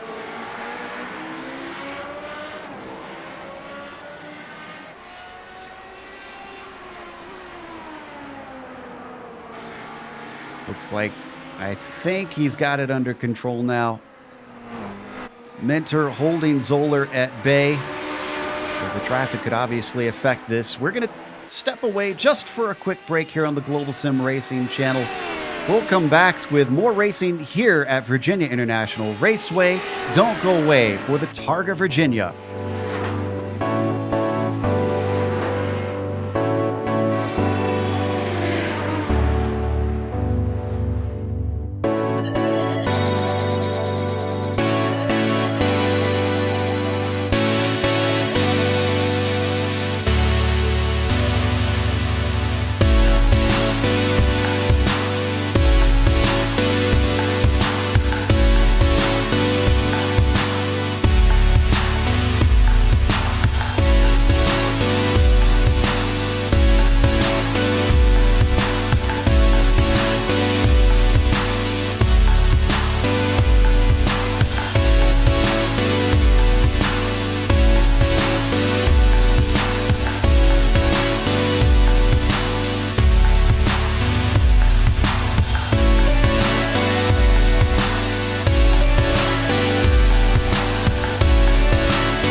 Welcome back here to Virginia International Raceway. We are 2.5 hours into this we have 2.5 hours left to go into this 3.5 hour race. And right now we're watching the battle for the lead in our TCR class. Jamie Fluke is up at the front, but he's dealing with damage, and he's starting to be caught by Trindle and Sedgwick. Steph, you made an interesting observation that we hadn't thought about with this damage, especially the steering damage on Fluke's car. Yeah, to be honest, I also just thought about that, and that's actually, Jamie Fluke obviously has that damage on the front wheel. So, since that RS3 is a front-wheel drive car, I wonder if he is not getting caught because he's right now slower, but because he's actually starting to feel that tire wear starting to take effect because of the damage he has. To come down into the horseshoe, Trindle very much under pressure from Sedgwick. Even though Fluke is holding them at bay, he has been run down, but it's one thing to catch a car, it's another to pass them. We'll see if Simon is eager to try and do that. I do believe we have one of our retirees from this race ready, and sadly it is Elliot Huffman, who was in the hunt for the victory early on. Elliot, sad that we're talking to you this early. Talk to us a little bit about the race that you ran so far. I mean, the fact that I was able to keep up there in the front with Will and Tucker and them, I'm thoroughly impressed with my performance there. I was expecting to be just barely holding on to the top 5, and the fact that I was up there competing for a win if the race would have just been a little shorter, that's great news to me, because that means I come back next year and I've got a fighting chance at this thing. We look forward to that as well. We mentioned it on air that I believe it was your idea to make this a charity race. What gave you that inspiration, and why did you decide on using sheets for the kids? So the history of this race is just a work of effort on all of the drivers. It's an incredibly difficult race, and there's no prize to it all. So all we're out here doing is racing for glory, and I figured we might as well make an effort to make sure that even if we're just fighting for our own personal benefit, that someone is getting some benefit out of it. And naturally, charity races are a perfect way to do that, to get with friends, family, and say, the better I finish, the more money I'm going to donate to a worthy charity. And Sheets for the Kids is the employee-driven charity of the company I work for. So it made for a natural selection for me to say I'm going to direct my charity to there. And I'm so proud of all the other drivers on iRacing who also are willing to donate, and especially donate to Sheets for the Kids to help children and family in the Pennsylvania and surrounding areas. That is fantastic stuff. A really worthy cause. On screen right now, we're watching Challoner try and tackle Norseth here. This is for second place, and actually I think he might have a go, and it's not going to work there down the backstretch. Elliot, you talked about next year already. Any thoughts of other special events that you're going to be taking part in sometime this year? Any races you're looking forward to on iRacing? I mean, you've got to be keeping an eye out for the Daytona and the Le Mans 24s. Those are absolutely the cream of the crop races. And with the addition of the iRacing Endurance Series that's going to be spinning up, that'll also be interesting to see how that goes and see what we can do. Well, we look forward to it. Sorry this endurance race didn't work out as well for you, and hopefully we'll get to talk to you some more in the future. I hope so, too. Thank you very much. Is Elliot Huffman. Unfortunately, DNF, I have a feeling he's still going to be donating well, regardless of his finishing position in his class. As we've been watching this, it's been getting close between Zoller and Minter, and honestly, it's been hard to figure out where to look here, Adam, because the battles keep coming together. They really do. There's been a couple of times where Tucker has kind of bobbled a little bit, and Will's been able to get right back up underneath his rear wing, but watch out now, catching a couple of Porsches, including Challoner and Norseth here, so that could get this battle get going again. The perfect storm is two hard-fought battles for two very high positions come together, and you could see Tucker a little bit blocked up down through the horseshoe as finally he gets the inside of Challenger. Christian going to give way all the way off into the dirt, though, for Norseth, who goes almost up to the barrier, but he gets the car stopped in time in NASCAR Bend. And that is a perfect example of just how tough that turn is. Yeah, and Solar and Minter are side by side after a mistake from Minter, but Solar decides better of that, as we now are on the replay. And it just really shows how slippery this grass here is in Virginia. It actually feels like this is one of the most slipperiest grass that we have in iRacing. We're back up to the battle for the lead between Minter and Zoller as they come up to the oak tree now. Oh, another bobble from Tucker.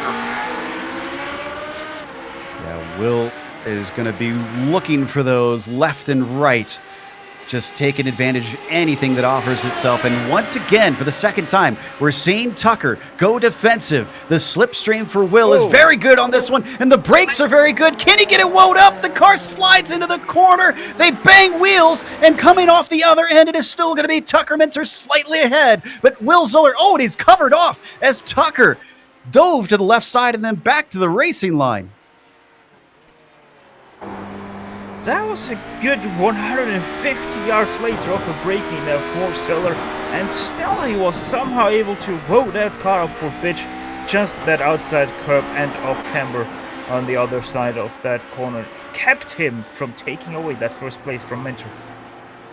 This is fierce stuff with how much racing is left to go. We're not even to the halfway point, and these two are fighting tooth and nail.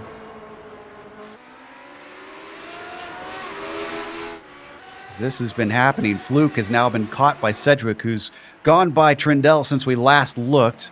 If Trindle doesn't want to make a go, does Sedgwick maybe want to try and overtake the 049? Off and out of Oak Tree Bend. Sedgwick looking for the slipstream, climbing up the back stretch. In fact, they start to drop Trindle behind them a little bit. Covering off the middle of the track, Jamie Fluke making sure and try to position his car in a place where he can't be caught off guard. Came back to the racing line, though, and Sedgwick stays behind, at least for the time being.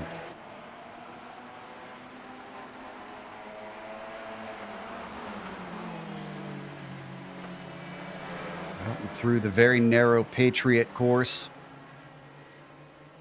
Oh, man, he is getting right up underneath him, too. Just about pushing him along through some of the corners. I mean, is bump drafting a thing here? Because I would think that Sedgwick might have crossed his mind once or twice, as close as they're getting. I mean, obviously, I know it's not a thing. I'm just making the joke, but...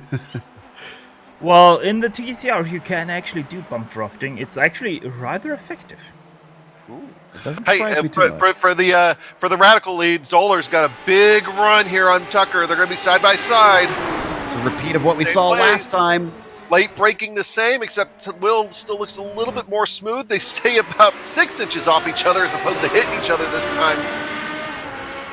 Wow, just amazing stuff.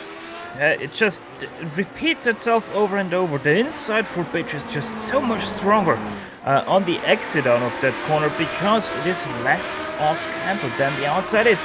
And Solar always has to really be gingerly on that throttle because of that off-cambered exit. Zoller's going to keep trying, though. I have a feeling that eventually he might be able to catch Minter out, depending on how deeply he can break into the corner and maybe take off that inside line from him. Right now, they're ending the lap. They're going to start lap 32 here already in this race with 2 hours and 15 minutes to go. I think we're getting someone off strategy in the pits right now. Kostanak, I see, has now hit pit lane.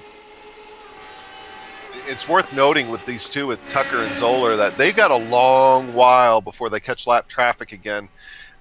Maybe even a lap or two. So they side by side again. Yeah. So they won't have that roadblock in the way for a bit.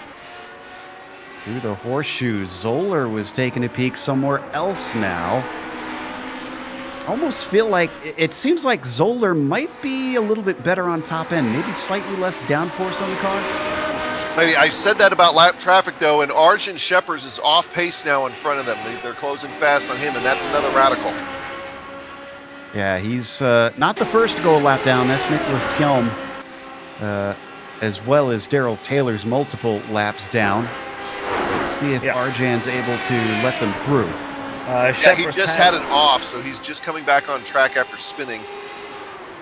Yeah, that spin was out of NASCAR. Actually spun to the inside. The first one to have done that in this race, as now Minter actually gets a good run on Shepherd with that draft. So that's most definitely going to help him to defend his position into pitch.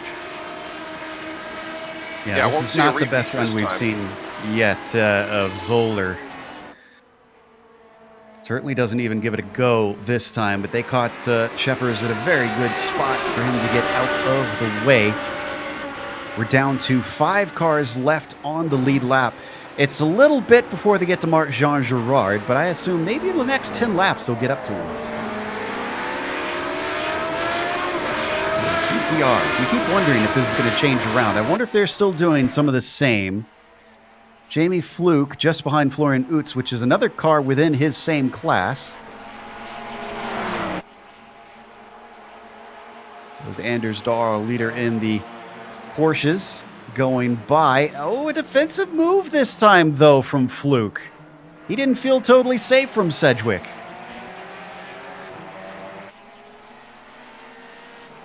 Down into NASCAR Bend. So drivers continue to stay single file. They're going to gap that lapped car, but the black machine that we're looking back on right now is Sedgwick. Here, maybe Tucker Minter maybe having a problem? It looks like it was a connection problem because he didn't hit anything, and he's back now. Yeah, on the front straight, going into that front straight, he just disappeared, and now he reappeared out of turn 1. So, yeah, nothing to see there on Tucker Minter's side, as we're still very hot here in the TCR lead. Fluke is starting to look left and right a little bit, so I don't think this is quite what we saw in the first stint where drivers were saving fuel. I get the sense that maybe he really does want this position, but he simply needs the good run somewhere along the line. And this might be it right here as he gets up close, but they start to break. So into bitch, it's still not an opportunity quite yet for Jack Sedgwick. And it just shows what I was talking earlier in this race about the draft for the TCRs. The draft, it is going to have an effect. It's just if you're close enough, if you're as far away as Sedgwick, that really is not going to pull you along fast enough up to the rear of the car ahead of you to really make something happen into the hairpin that breaks up the backstretch, sorry, and enters you into the Patriot socket. Don't know if we covered this, but real quick on the Porsches, Kai Norseth, who currently is running in third, I'm not sure that we ever mentioned he did not take tires. Anders Dahl didn't either. But obviously that brought Norseth into second temporarily. He is losing a lot of time to Challenger ever since he got overtaken. And Hovdahl, I believe, is also catching him. But I think the 29 might have been paying well attention on this tire strategy thing. Behind them, Hausil, who was off track, it seems. This was in South Bend. Oh, well, this started very early, and it took a while for this to unfold. Here we go. Look at him through the climbing S's. The car's going to get unsettled. Here he comes, the climbing S's now. That was through the snake there that he was in before. This is where it happens here. And he catches it about 4 or 5 times before finally it goes away. It's one of those places that could have been a lot worse than what it was, but thankfully just kind of lazily spinned off and was able to get back on.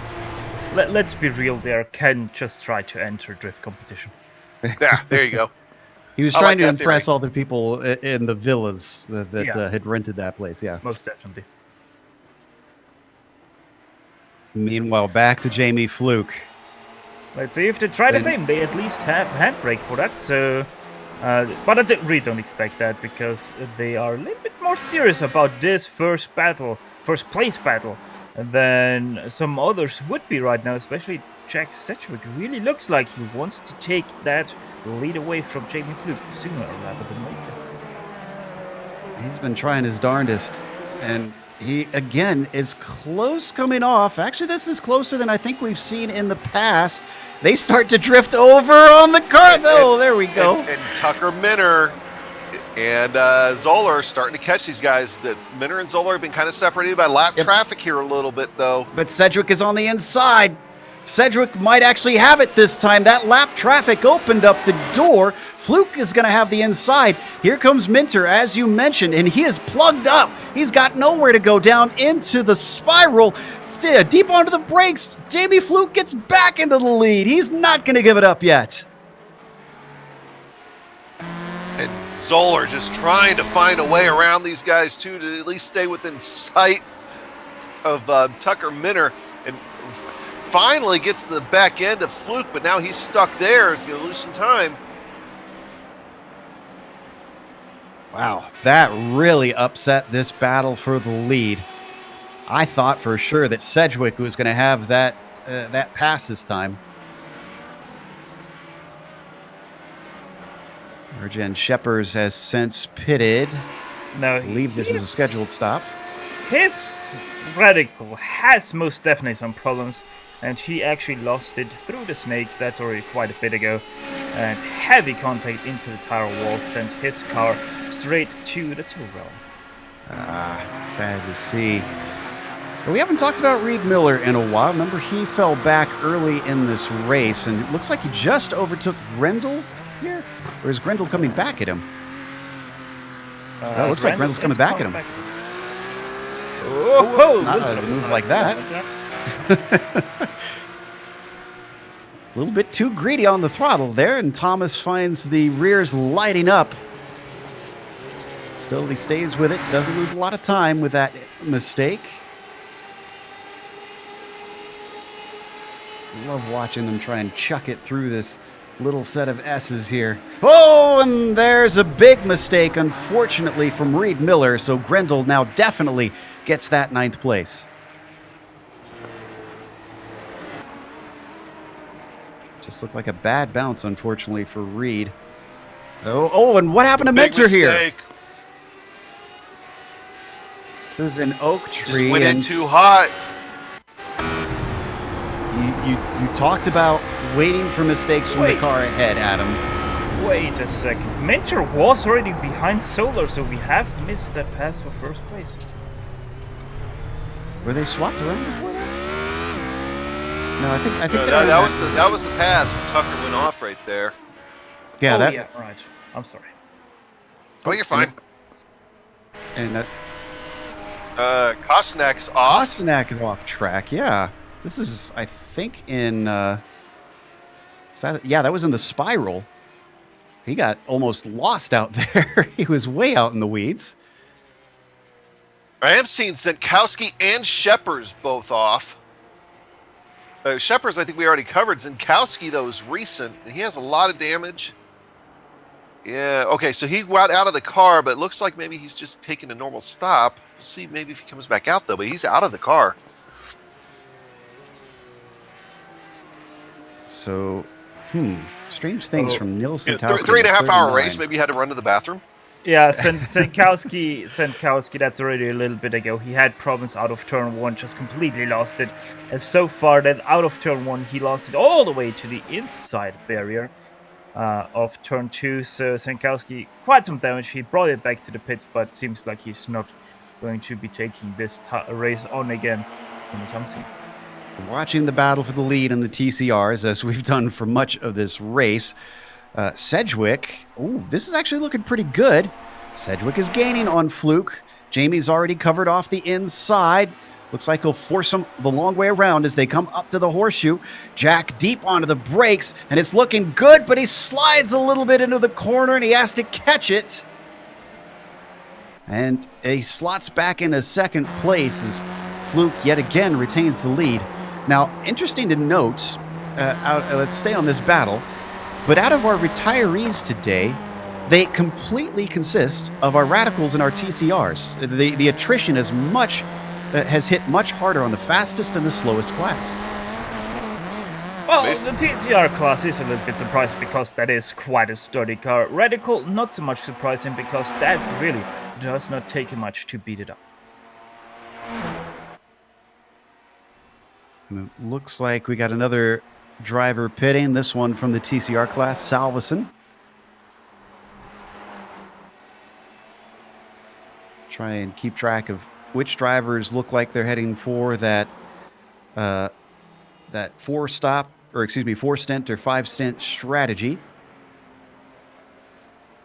Meanwhile, onto the backstretch once again. Sedgwick continuing to pressurize Jamie Fluke. The 049 has led a lot of laps here today, and he's been hoping to continue to lead more, but he's having to fight hard to keep Sedgwick back, who gets another run, looks to the outside as they come through Bitch corner, and he tries for the over-under, but unfortunately just can't get enough of a run.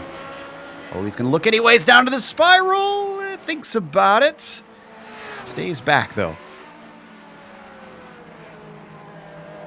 It's just amazing how much lap traffic continues to play a role here, especially considering how long the circuit is, and some of these guys just can't seem to get away from lap traffic, especially the leaders here in TCR. It seems like every time I turn around, they got somebody, something else going on. They can't get a clean lap. That's the nature of multi-class racing, especially at a very twisty track like this, and especially with 3 different classes. Credit to all 3 of these drivers. Despite racing so closely and despite a few very strong attempts, they've all not only stayed together, but we haven't really seen a lot of beating and banging, which is typically what you see here in touring cars. This is another good one. All right, Sedgwick tried it around the outside last time. He took it in a little bit too hot. Did he learn something? Could he maybe find the grip? Can he maybe squeeze Fluke down to the inside? He does not. He's going to give him space, but he's going to have the inside as they come up to NASCAR Bend. This could be the move that he needed.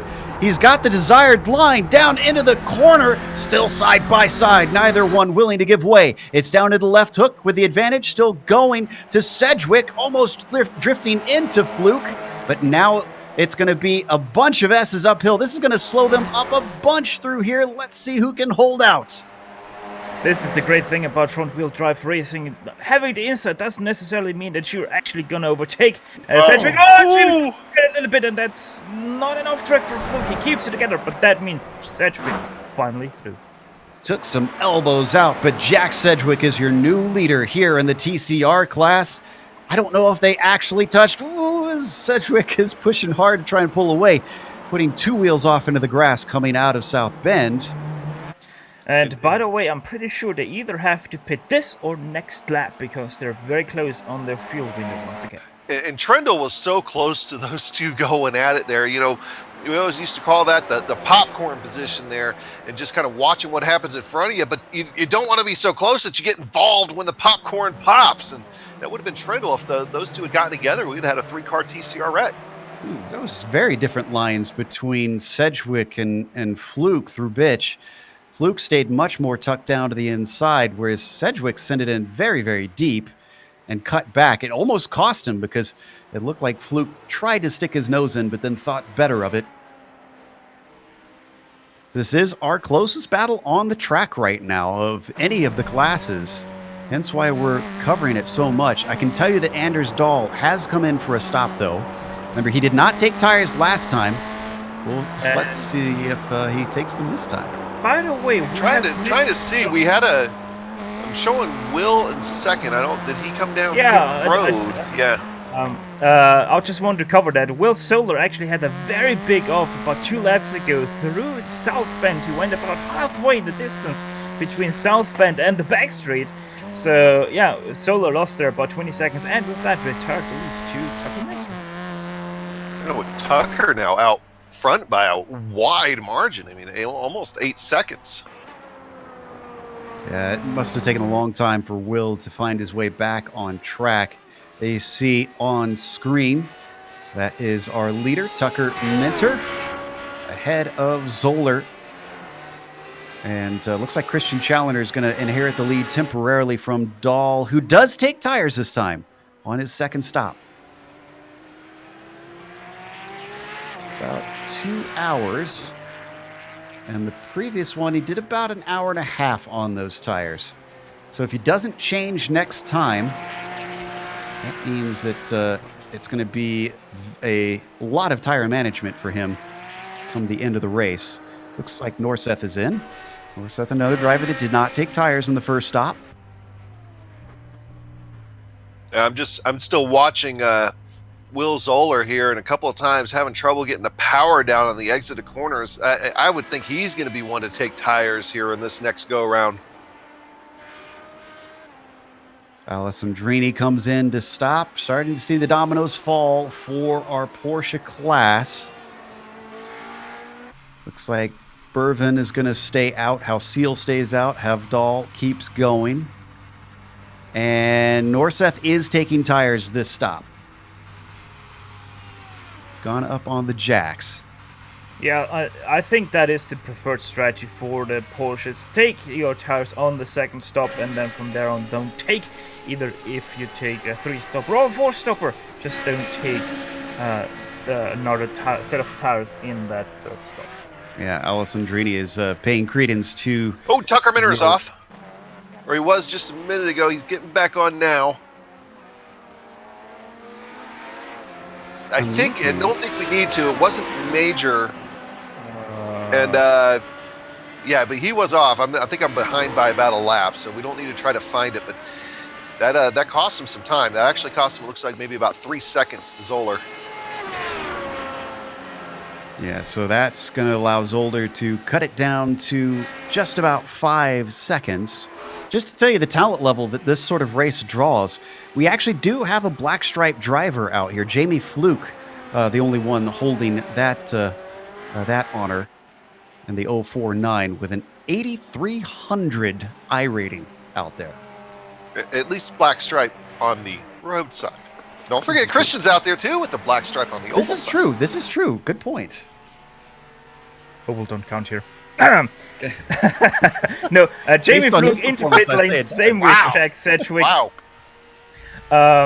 But yeah, for example, in the radical class, we have Tucker Minter with a 2,785 R rating.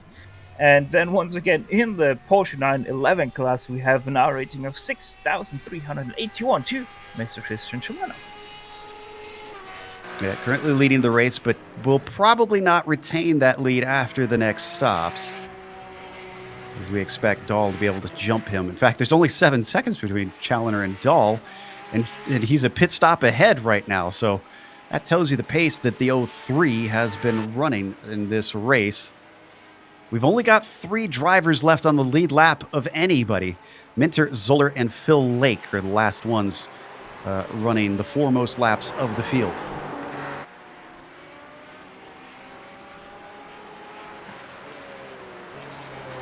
You know, I'm kind of curious, though, about Phil Lake. Because, remember, he fell back early in the race. Could we have a lap comparison between himself and either Minter or Zoller? And I think you'll find with some of the mistakes that we've seen Zoller and Lake make here, Zoller and Minter make here lately, Lake's been able to cut into that lead quite a bit. At least that's what I'm expecting the lap counter here to say. Yeah. Looks like 3 of the 5 laps, he's been quicker than Minter. Excuse me. He's been quicker than him. 1 by 7/10.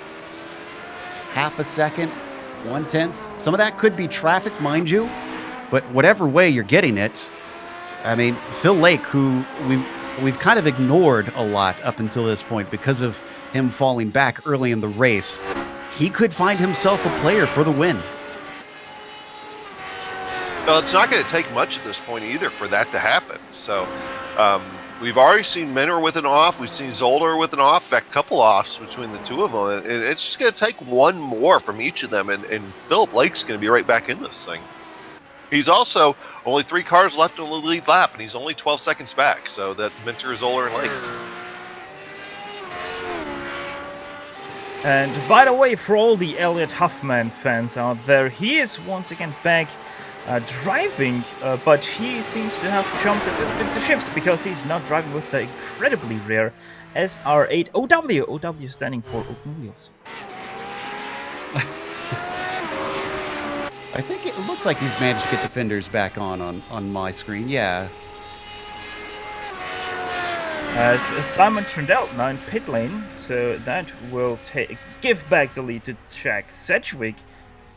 Also, I think as he's a little bit getting held up through the Patriot circuit by Tucker Minter. Let's see, Trundle still in his stall. They're looking at about 35-second pit stop times for these cars. Looks like he's going to do a full fill as the number 89 as he starts to get it going now. Cedric is just coming off of hog pin, getting up to speed. Trundle has to get to the cones, which is a while up, and Cedric is by. Also Tucker Minter now in pit lane. And yeah, Trundle really losing out here. One thing I'm not really surprised is now once Sedgwick got past Fluke, he really put down the hammer and is driving away from Fluke. So really does look like that Fluke just really is feeling that damage on his front wheels. Don't have a replay for it because it happened a while ago, but Havdahl has gone by Norseth rather. But they're still close together out on track. And actually, Norseth might be able to get this back. This is looking like a very good run, and he's going to pull the slipstream as they come up the horseshoe. And rather interestingly enough, Havdahl has once again taken tires with 2 stops, 2 sets of tires for him, as Norseth thinks better of that. Couldn't quite get beside him under the braking. Got Nicholas Hjelm now in the pits for the what's that? Radical class. That's Solar. Solar in the grass of NASCAR. And he had to wait a good long while to get a window open to pull back on. This is a self-spin, and this is going to give second place to Phil Lake, just like you were predicting.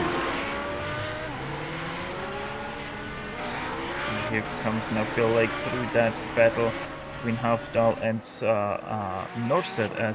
So we're looking still at that spin from Solar.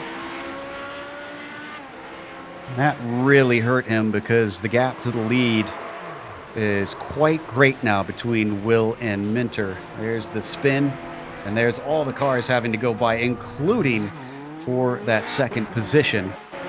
Phil Lake now has 13 seconds to make up to Tucker. Yeah, you're hoping. I mean, you don't want to wish ill will on anybody, but you're hoping Tucker makes another mistake to close that back up if you're either Phil Lake or Will Zoller right now, because that's going to be a large lead. Now, Tucker is coming back up on lap traffic, but he's going to be catching him in a relatively good spot here. That'll be he just got around Herzog, and he's got to go around David Baker next. Which David Baker, a little bit more of a difficult spot, but not by much. Looks like Pickford's getting himself a cheeseburger for his kittens as he is in the pits. Also, number 11. Ooh, Miller following him, and House Seal. Did he just have a spin? Yes, he did. Also, Kostinak had some problems down South Bend, just a little bit too wide there. Got it on the grass and then stuffed it right into the tire barrier on the inside. Wonder if some of the drivers starting to feel a little bit of the tiredness out there.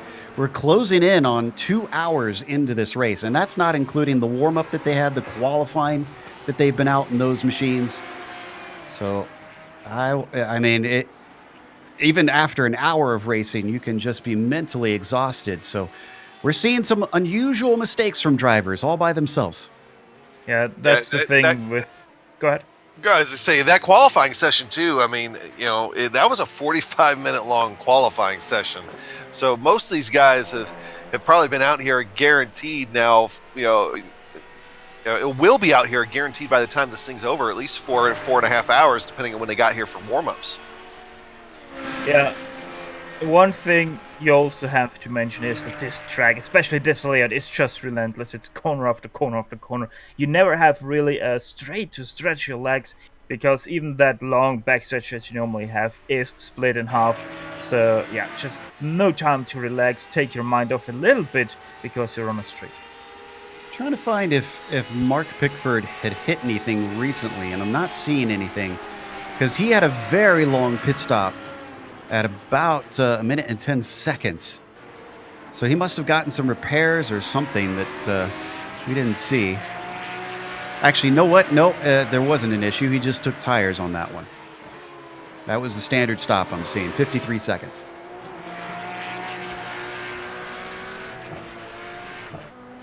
But, going back to Stefan's point about not really getting a break here, in my mind, and, in some of the long-length endurance races that I've done. Sorry, we had a problem with Zoller. Had a problem with Zoller. And I think he had a little bit of contact. Nearly with Baker. Zoller a little bit aggressive, trying to lap Baker. He comes from really far back. Oh, no, it wasn't contact with Baker. It was Herzog that ended up clipping him when he was rolling off the track. And this is from onboard Zoller. Watch after the initial spin. Herzog comes up, and I think he does make contact. Yeah, Herzog had a beautiful, immaculate little Audi TCR before that happened. Now he's got a banged up left front. So Zoller, man, for the pace that he had early on, again, I reiterate my point, many mistakes now since the last pit stop, and it's cost him not only the lead, but second place. Helm is a whole lap behind him, so I don't think unless he hits the wall, he'll lose out on this podium. But Will is not looking too great. I think right now it's just a matter of seeing red, and I hate saying it like this, but it's the truth. He needs to get out of his own way. Just go back to just driving the car. Don't try to push it. And things can come back to you, but if you're sitting there in your own way, you're going to do things like that, locking up the rears, losing it on corner entry, making aggressive moves. It's like, just let things come to you and get back on the wheel. Speaking of which, I mentioned Hovdal and Norseth close together. Well, Norseth has fallen back to about 2.2 seconds behind the number 45. That is the battle for the podium, the final podium spot in the Porsche class. So Norseth, though, has been on a bit of a different strategy from some of those around him. Yeah, and to give you a little bit of an update on the two cars behind him, of Fluke and Trendell, it's just stretching apart really heavily right now.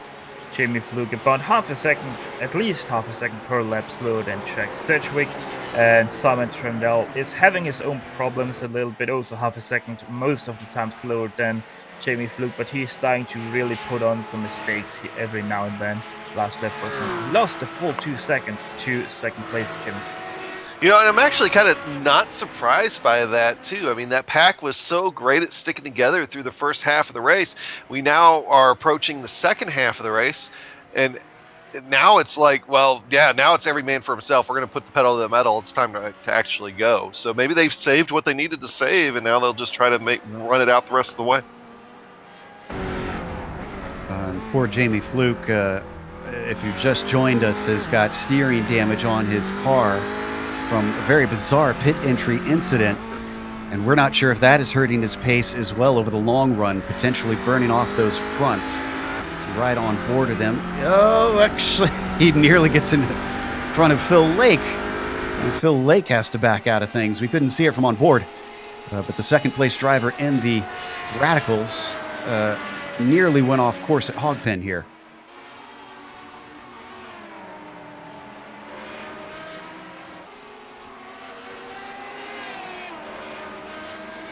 That could have been disastrous for him, especially the speeds that they're running out of that corner, bounding over the grass that far out can definitely damage the under tray.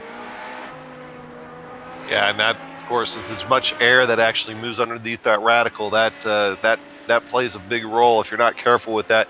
And that's actually that would be something pretty common to happen to these radicals over a 3.5 hour race.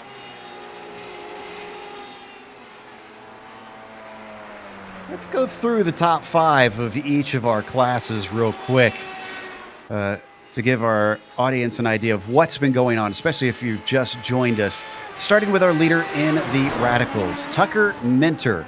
Cannot praise him enough for this run. Even though he hasn't been up at the front the whole way, he put himself in good position, started in 10th, and eventually climbed up to the top 3, fought his way forward here to the lead, and has fended off everybody else and kept the mistakes away more than his rivals.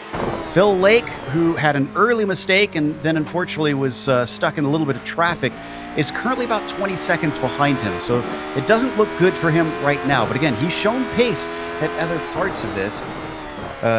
Will Zoller, unfortunately, has been a bit of the reverse. He has started out so incredibly strong, and like Tucker, started in 11th, but has suddenly had a lot of off tracks lately, a lot of spins that have been costly. He's a whole 24 seconds behind our leader.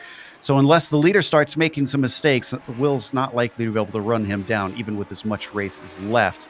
Nicholas Helm is our first driver a lap down.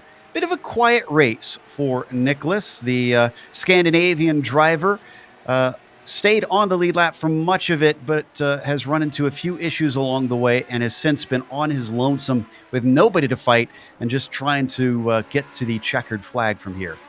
Then you've got 5th place driver Marc-Jean Girard. Unfortunately, had to come in for an extra stop because his team forgot to give him fuel. So the number 27 fell ever farther back from Nicholas Helm and is not able to fight with him due to that strategic error. Adam, let's, Steph, it sounds like you've got tabs on the Porsches. Yeah, exactly, and in the Porsches, it's a one-man show in reality. Understall, by the way, this is technically just a continuation because Understall is in 6th place overall. He just is running away with this. He is right now 40.5 seconds ahead of 2nd place Christian Schleiner, who, after having to battle a little bit with with the Norseth, in that second stint, with him taking tires versus no tire strategy of Norseth, and now the reverse thing for those two. Schleiner really has pushed away from everybody behind him. He is about 1 minute and 13 seconds ahead of Matthias Hafdahl, who is sitting in 3rd place right now, who was part of that very interesting pit lane entry accident that we just talked about a few moments ago with Jamie Fluke.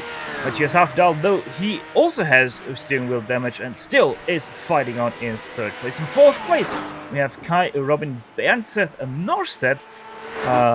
He has taken tires at this last stop, so he's on the same strategy as Understall in 1st place. So might be looking at a little bit of comeback against Matthias Hafdahl in 3rd place. In 5th place, it's number 2. That's DJ Alessandrino, the Ohio driver, right now sitting very smoothly in that 5th place. We haven't talked much about him.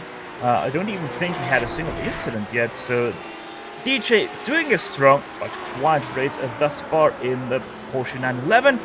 However, I think it's a little bit closer for the lead in TCR, Adam. Yeah, with the TCR, of course, the TCRs have been the one to put on a whale of a show here in the first half of this race. Sedgwick now, though, has taken the lead, and he has about finally a 3.5 second gap. But it's been Sedgwick, it's been Fluke, who we'll go to here next, who's running 2nd in class.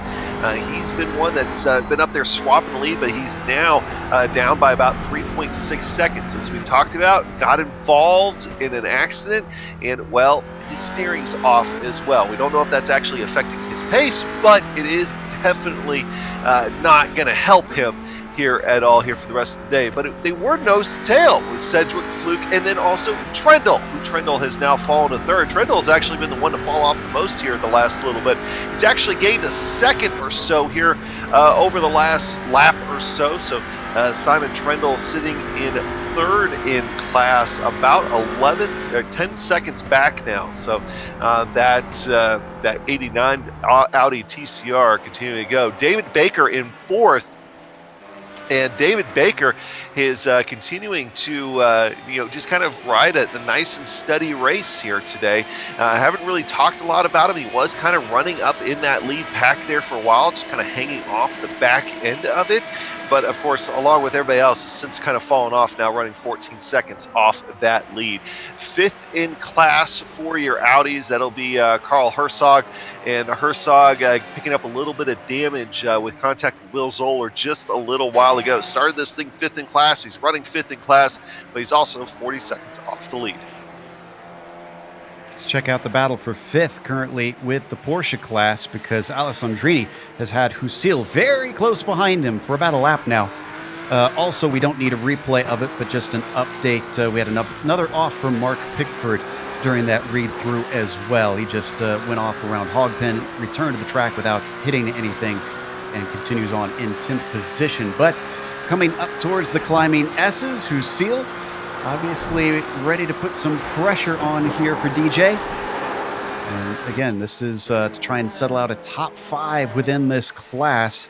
If he could get a good launch coming off of Oak Tree, that could offer him an opportunity, because he certainly seemed good on the brakes last time in the bitch.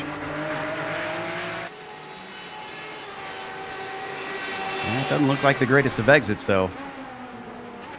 Ken starts to fall back as they climb up the hill. And see, they are coming up on some traffic. One thing we have to mention about Ken is that if you weren't here for the start of this race, he actually started from pit lane, which meant that he started the race after the TCRs have passed that start-finish straight. So he actually had to go through all the TCR class to catch up with DJ Alessandrini for that 5th place. So that 6th place driver, Ken Hauser, with quite the race thus far. Yeah, that traffic did not work out well for Alessandrini.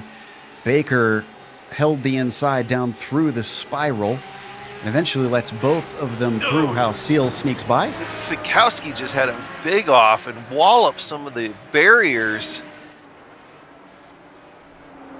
Let's see, this is the car 6th in the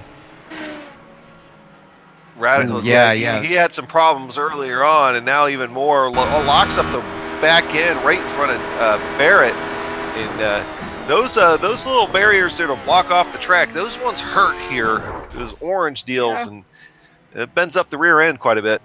They are still very old school here on this track. They are, I think, actually, Virginia is one of the first tracks that came onto iRacing. Sikowski with quite some damage. He's actually grabbing very hard. And yeah, those are solid concrete if you hit them. I was just about to say the same about Santowski wobbling horribly, having to try and limp back to the pits. As we come back to this battle for P5, Alessandrini, the orange and blue Porsche ahead. Sorry, Trindle I thought he was headed off, but he ended up gathering it back up, so we don't need to go to him, but that was almost a moment for Trindle. And the white and red and blue car of Ken Hausil is the one that is trailing that you see. The number 2 of DJ Alessandrini leads them through the snake, heading up towards the climbing S's. About half a second splitting the pair of them, and they still have an hour and a half of racing left to go here in these cars. Even though we're well into it now, I have to remind you that still includes a lot of racing. Is a little bit of an off from Alessandrini over South Bend allows Hausil to close up by a big margin.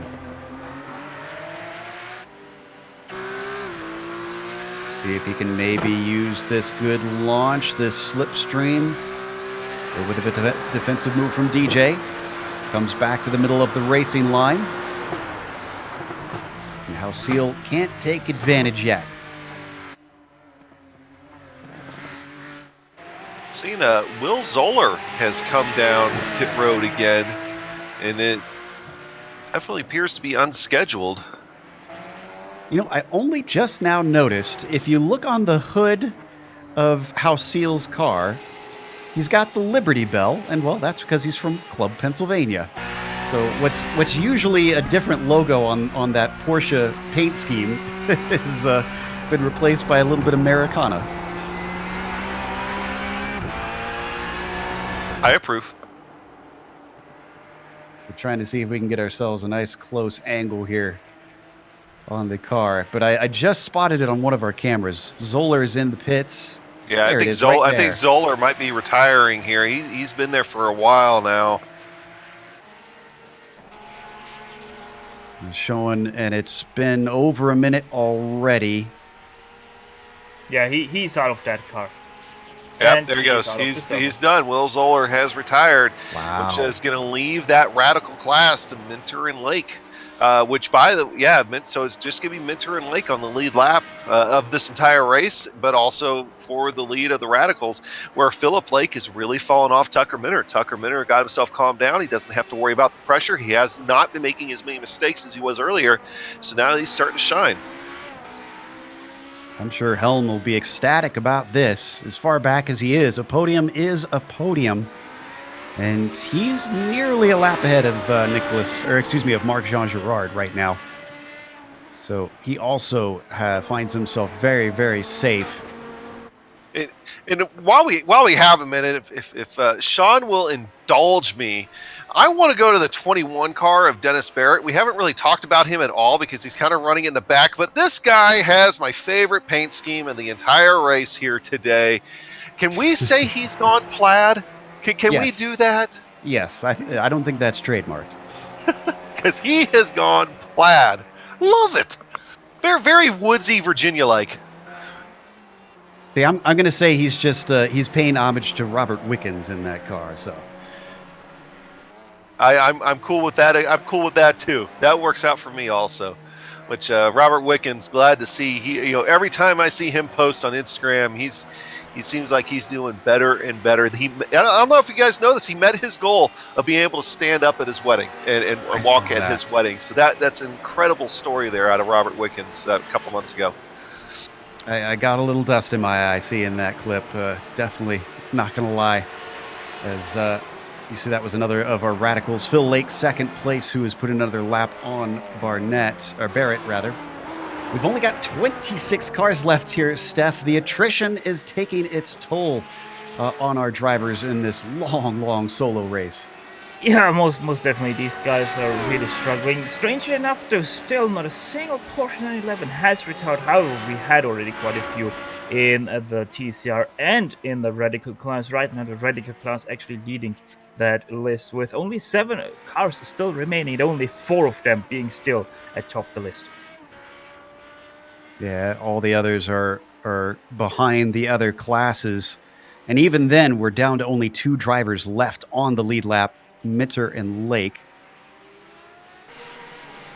So we come back to Hovdal and Norseth. These are 2 that have been close to one another for much of the race. Both them and Alessandrini and Hausil are the only real battles that we've got on track currently, at least for position. Right on board with Norseth. Looking back at Hovdal. Oh, I was just complimenting a few minutes ago on Tucker Minter not making a mistake. Just had a big off again. Caught the grass, back on track, and lost about 4 seconds for his trouble to Philip Lake.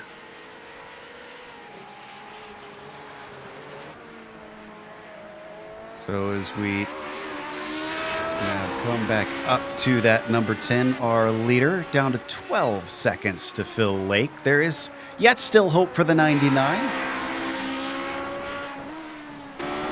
Watch from Phil's perspective. And that actually ended up being about 6 seconds. So another 2 mistakes like that, equal mistakes from Tucker Minter and Philip Lake's right there. But still, that's exactly why Philip Lake still has to push hard and go hard, just because there's a track record there. Take advantage of anything that's going to come your way. And it's still a long way to go. I mean, we still got an hour and a half here.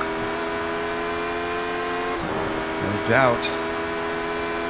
It looks like, actually, let's head back to Alessandrini, because that gap to Hausil went down to a 1/10 of a second, at least for a flash of a moment. Ken still staying with him as they come up on traffic. This is Jamie Fluke.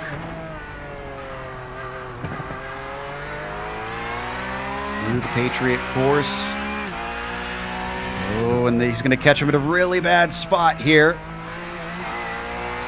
fact, Fluke looked much quicker down there through the S's than did Alessandrini. Pulled away momentarily, but as they start to get speed up, there's incredible power underneath that Porsche hood. Well, not under the hood, I guess. Rather, under the rear of the car. Technically, that still is... Or rather, the Podium, sorry. Yeah, Alessandrini, he is in the most powerful car of this race, and now most definitely is going to power past Jamie Fluke on the right side, so it is in very deep. Here also comes now Ken Houseel to the left side. He goes off DJ Alessandrini. Will he make that mistake into turn 1? He has to go around the hard way. Braking at about the 5. Both of them do. Houseel better on the brakes, though. Is he strong enough to hold that line? Yes, he is on the outside. Then he also get the power down. Not really. Alessandrini better on the power, but the next one is left. And they touch a little bit. Alessandrini had to catch a big slide there, too. Alessandrini still seems like he's sliding because he had an inner corner right there. Finally gathers the car completely up, and I thought Grendel was going to try to pounce on that, but he's going to hang back. Grendel's a lap down, so that's not for position between them. With that battle done, we're going to take a short break here on the Global Sim Racing channel. We'll come back with the finale of the 2019 Targa Virginia here on GSRC, so don't go away.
Welcome back to Virginia International Raceway. We've got a little less than an hour and a half left to go, but the drama is not over. We had a run-in between two of our drivers. There's one right there. You can see the damage on Neil Santowski. Reed Miller was the one who came together with him. Just outbraked himself a little bit too much. You'll see as they come up the bitch here. Joe, you can't say they had to come in together. I would much rather put it as Reed Miller tried to assassinate Neil Santowski. That's just how it looked. Just Reed Miller way too late on the brakes and then trying to avoid everyone ahead of him, runs on the grass and thus spins right into Santowski. Yeah, and it doesn't take much. Once you touch that grass under braking, you're going around. And unfortunately, Santowski was in the wrong place at the wrong time and caught the front end of Miller's car. Heavy damage, so unscheduled stops, at least for Santowski. Miller seems to be able to continue on at the least. Yeah, and I feel for Santowski because it seems like here lately he's been spending more time on pit road than off of it. And you know, really, I would honestly say only one of those is really truly his solo doing on that one. So as far as how many times he's been on pit roads, but that's unfortunate there for him. Also, one thing we haven't covered yet is David E. Baker. He is in pit lane for about 5.5 minutes already. So yeah, we think that he stopped because of his internet connections. He hasn't blinked in quite a while, so. Yeah, and he actually just announced that he has retired the car for the race, so he will be another retiree. Well, there you go. So David E. Baker, another victim of this long race. I see Kim Salveson into the pits, the number 360. So is this a scheduled stop or is this early? I think this is scheduled. Yeah, I think you are correct. It's about 16 laps for these guys. And 31 plus 16 is about 47, so yeah. All right. So coming in, getting work done. And are we going to see the car go up on the jacks, though? He already was on the jacks. Ah, there we go. So fresh tires and out and going. And yes, Salveson's the blue and white car. The black and yellow that you saw, that was the retired David Baker. Back out onto the track and getting it going. Fewer cars out here along the lap does make it a little bit easier among traffic, though as we saw, unfortunately for Santowski, it's certainly not impossible to tangle with your fellow drivers. But you're starting to see, if you look out around the track right now, Steph, that the marbles are really beginning to build up in a few places offline. Yeah, they really are, and especially if you're a TCR, that's not where you want to be, right in those marbles, because that will really hinder your handling. And speaking about TCR, it's about 2 more laps for Sedgwick before he has to come into pit lane, and which I'm presuming is going to be the second last time we will see him in the pit lane. UK&I driver leading the way in the TCR class continues on with about 7 seconds over Jamie Fluke. Fluke has got to be really upset about the incident he had on pit entry. I feel like he probably could have had much more pace for the remainder of this race if it wasn't for the damage that he's been dealing with. And considering he is only 7.2 seconds behind Sedgwick, this could have been his race to lose. And he's done a great job with what the cards that he's been dealt, and you know, and still, I keep saying it, still hour 17 minutes into it, it's still a lot of time left for something to happen, and he's doing a good job staying in it and giving himself the best chance he possibly can here. So, kudos to him for driving a car with the steering bent. Looking at Phil Lake recently, our second place driver in the Radicals, he's 10 seconds back. Wasn't the gap a little bit bigger than that not long ago, I want to say? Yeah, Phil Lake is continuing to close in that gap. Last lap was about a second that he was faster than first place driver Tucker Minter, as Tucker is going to come over the start-finish line now any second to complete his 55th revolution in this race. Now, Steph, I know you work with, or you race in the new VLN series over at the Nordschleife, so you're used to doing some endurance racing, granted with a team. But when it gets this late in the race and you're on a long stint, what sort of things do you do to try and keep your focus, especially when you don't have anybody to battle with? It's getting rough. That is a thing. If you actually start to get bored or tired in a race because you have nothing to fight with, then you really have to keep concentrated on the next corner. Just think about the next corner, or what you can do, because you're not in a real life race car. You can just pop on your favorite music and listen a little bit to that in the background. Or if you have a teammate, just talk to them, have a little bit of a conversation on the streets while you can take off your mind a little bit. But yeah, if you're starting to feel the tiredness or starting to feel a little bit bored because you have nothing to fight with, then it really will get rough by the end of the stint. Yeah, these long length endurance races, you hit the nail on the head. I mean, it's so easy to start losing focus. We've done a few in the majors at places like Spa, and that's what I was trying to comment on about earlier on in this race, is that this is kind of like Spa, where you don't really get a moment to rest here at all, and it's easy to lose focus after a while. We've already seen a few drivers certainly lose their focus out there. Report on Reed Miller, who had that contact when we came back from the break. He's still in 10th position. He's running about 236 laps. Compare that to Pickford, who's the next car up. Pickford, having picked up a position since we last looked at him, ran a 234 at one point in his car recently, although he's slowed down a little bit to 236s as well recently.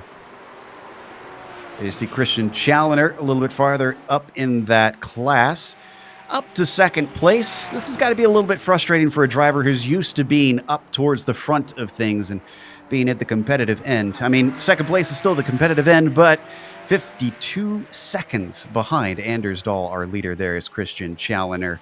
And with Hovdal even farther back, over a minute behind Christian.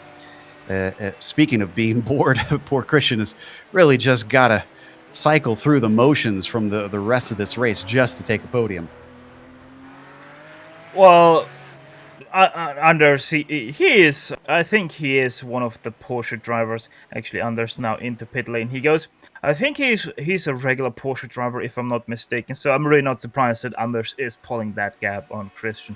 By the way, they're very similar on iRacing, with Anders having a 6.2k R rating versus the roughly 4 of Christian's. iRating is close, but most definitely it just shows that Anders has just so much more experience in the Porsche, especially on the new tires. Yeah, there you see Dahl pitting. It's been very cloudy today, as you can tell, but we're getting a little bit of sun peeking through, and that makes it all the more obvious that it is going down. It's past 4 p.m. virtual standard time, and as Adam mentioned, a little past 5 o'clock, we'll see the suns go below the horizon here. And in fact, well, yesterday was the solstice, was it not? So this is about the earliest it should go down. Just tomorrow. Yeah, we got tomorrow. Exactly 40 or 56 minutes till it goes down. It should go down at 5:04 virtual standard time here today. So it is getting dark out there noticeably. And correct myself here. In the sim yesterday was the solstice. It's the 22nd in the sim. Here in real life, it's the 21st. So I confused myself for a moment. Yeah, no, we have it this night, this the longest night and the shortest day. So yeah, got a little bit confused by that. But don't worry, I've also already jumped into that trap of being Sunday, the 22nd of December. There's our leader, Tucker Minter, in that silver, green, and black car.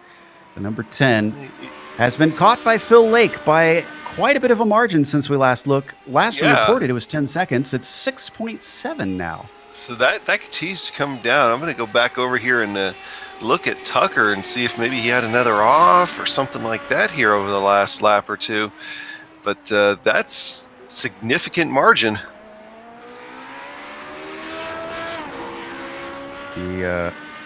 The last few laps seemed good for him. He had a 224, which is his slowest of the last 5 or so. That was lap 53. Or excuse me, no, that was Phil Lake. His slowest was lap 53. They're running comparable lap times. I wonder if it's mostly traffic and just the luck of the draw on that. It's a large margin, but you're right. Like, I can't see anywhere where he really had a big moment or anything. It just, I just been looking at lap track. I just don't see anything that's really slowed him down that significantly. Looks like we got another stop here for Alessandrini. The number 2 should be taking a scheduled stop here. So, driver currently running in 6th position. I believe he was better than that before the pit stop. I think his timing and scoring has since updated. The Ohio driver getting no tires this time, so DJ's back out on a short stop. And I don't think he can make it to the end from here, though. We have 1 hour and 10 minutes remaining, and I think all classes are capped to 50 minutes, so no. Yeah, that'll be just a splash and dash at the end for him. He returns in 6th place. That's not for position in front of him. That's Christian Challoner a lap up. Meanwhile, we've got Sedgwick in. Looks like Fluke follows. Trindle stays out, though.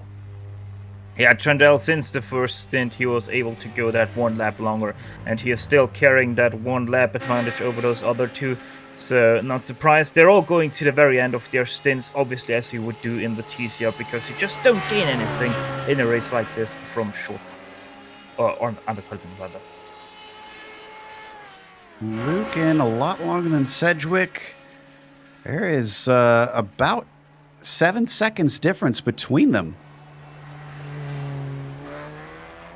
And I mean between the stops, not between the cars itself. It's even more between that. We're going to look at the pit comparison between them here.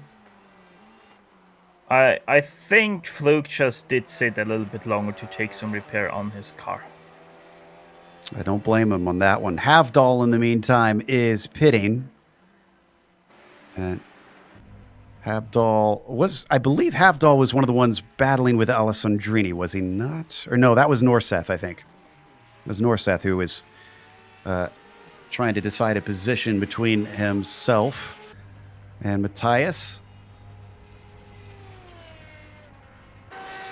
Yeah, and Alessandrini, I don't remember, did he take tires? Alessandrini did not. It was a short stop for him. Yeah, but I don't know what Norseth, or rather his pit crew did, because he had a stop of a whopping 15 seconds. That... Okay, well... That's... Wow. What I think there is that he's actually splitting those, because he knows that he has to do that 1 extra stop. I think he's actually splitting those 2 stints that he now has in halves, and thus has taken less fuel on the pit stop. Yeah, as soon as you said that, I thought, oh, he's getting his splash now, and then he'll have another splash later, except maybe just a little longer, as Barrett also pits. And this is going to return him 7th on track, I believe. He's a little bit farther down in the field. Stop, though, he's been held for a while, much longer than what the others have. I don't see any damage on the car. I'm going to go check to see. Not seeing any sort of contact or off track. Oh, well, there was an off track. He went off at South Bend. It's quite a while ago at this point, though, as he comes back out. Makes me wonder if that wasn't just a speeding in pit lane. That's a good point. No, that's not possible. He was actually on the pit limiter come the start of the pit wall, so no, he wasn't speeding in the pit lane, just a very slow stop for. Meanwhile, looks like Hovdal's come out just in front of Norseth. So that should be a battle here to decide 4th place. Although, has Norseth pitted yet? Yes, he has. So that is legitimate. Yeah, remember Norseth had that 15 seconds pit. So yeah, it's interesting. That is a battle right now on track, but I don't think that is a battle for real. Because of the longer pit stop Norseth has to take than everyone else right now around him. That is obviously Hafdal and also Alessandrini, but maybe he will be able to jump Alessandrini if he is having a very good 3rd stint. Continuing to watch these two to come back around onto the front stretch. They are still on the lead lap of... Or actually, no, are they on the lead lap of our class leader? Anders Dahl is set sail. We already talked about him. I mean, we've hardly talked at all about Anders Dahl here today, so to speak. But he actually had a lap on the entire field for a little while, I believe. Christian Challener, I think just in the pit cycle, is back on the same lap as him. But him and Dahl and Challener are your only 2 in the Porsches that are on the lead lapping class. Yeah, Challener still has to pit. He's on lap. Never mind, he's playing. Just came in now, yeah. Just wanted to say he has to pit any lap now because he was on lap 19 of his stint. Oh, Kosenak seems to have some issues. Where was that? That was... Oh, guess what? It's NASCAR bend. He's already missing a hood by the time he came into it, but just under braking, a little too hot. Had to hold on to it. Unfortunately, the rear broke away. He gets going, stays where he was, 11th position. And Phil Lake with Tucker Minter into pit lane. They go. Interesting. So, Lake has the higher up pit, though. Minter with his qualifying being farther down in the field. And Tucker missed a stall. He had to back up a little bit. Ooh, and that's going to help Phil Lake. It's those margins that count, especially in these endurance races. Tucker's out. And Phil's not gone yet. Looks like Tucker's safely going to get the lead back. Phil's still waiting in his stall. Now he's going. Caught up by 1.2 seconds there on Tucker Minter, even though he had a longer pit stop. That short little overshoot of Minter is what made that 1.2 seconds possible for Phil Lake. So that battle now within, I would guess, 6 seconds.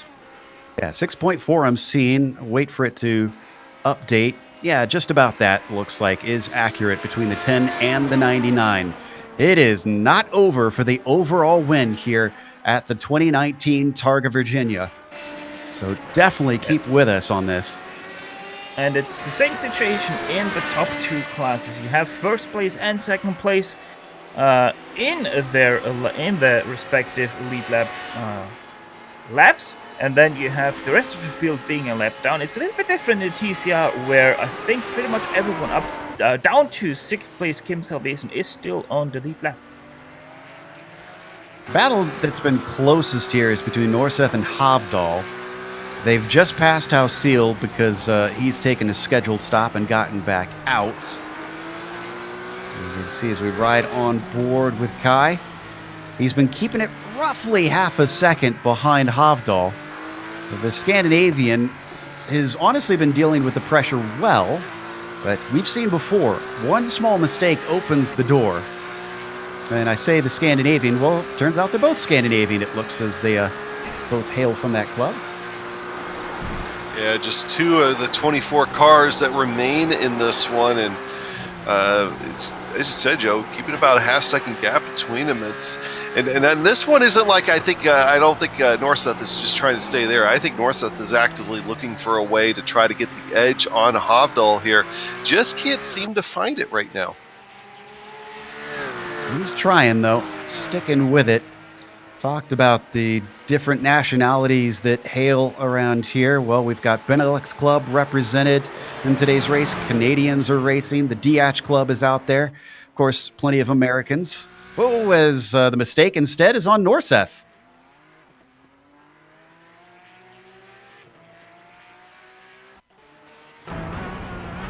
And that was Bitch at it again.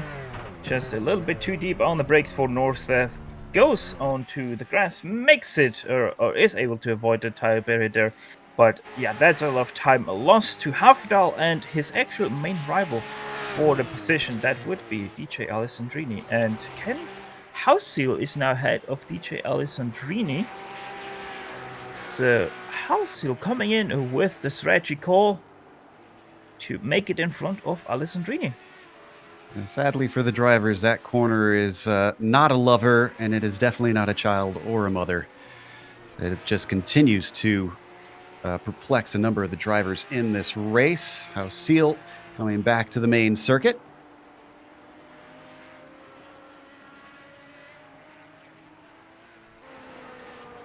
Tucker Minter is still our leader up in the Radical class. It's now down to less than 6 seconds as Phil Lake has been chipping away at that. He's dealing with traffic of his own. Thomas Grendel getting out of the way. Dahl still your leader down in the Porsches. A monstrous 1 minute over Christian Challoner. And then Jack Sedgwick, who has gotten ahead of Jamie Fluke and has not looked back since. Number 26 leading at your TCR class. Oh, Minter! Woo, that was very close down.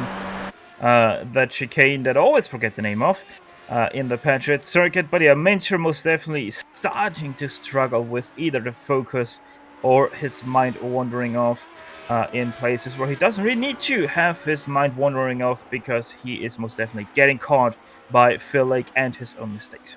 You know, they say whenever you're in real race cars, whenever you're that far out in front, you start hearing things. You're thinking something's wrong with the car, or this or that or the other thing, and it's kind of maybe what Tucker Minter's going through right now.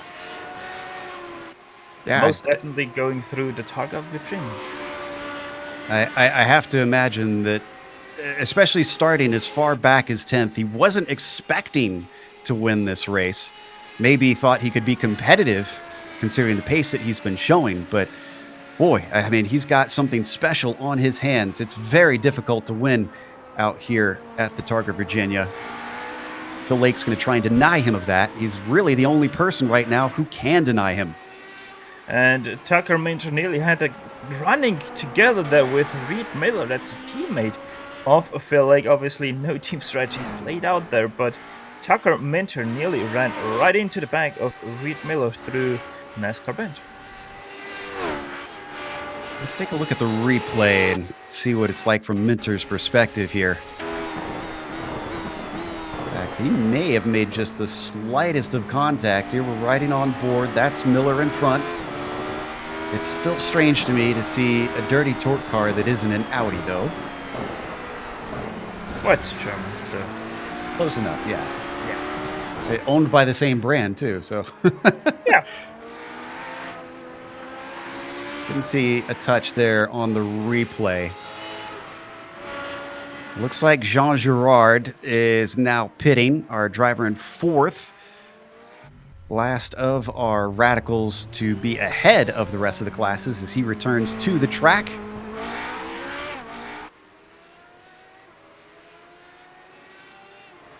That was a standard stop for the number 27, so no dramas there. And let's see, about an hour to go. Yeah, unless he really stretches his fuel, he's going to have to make one more, I'm pretty certain.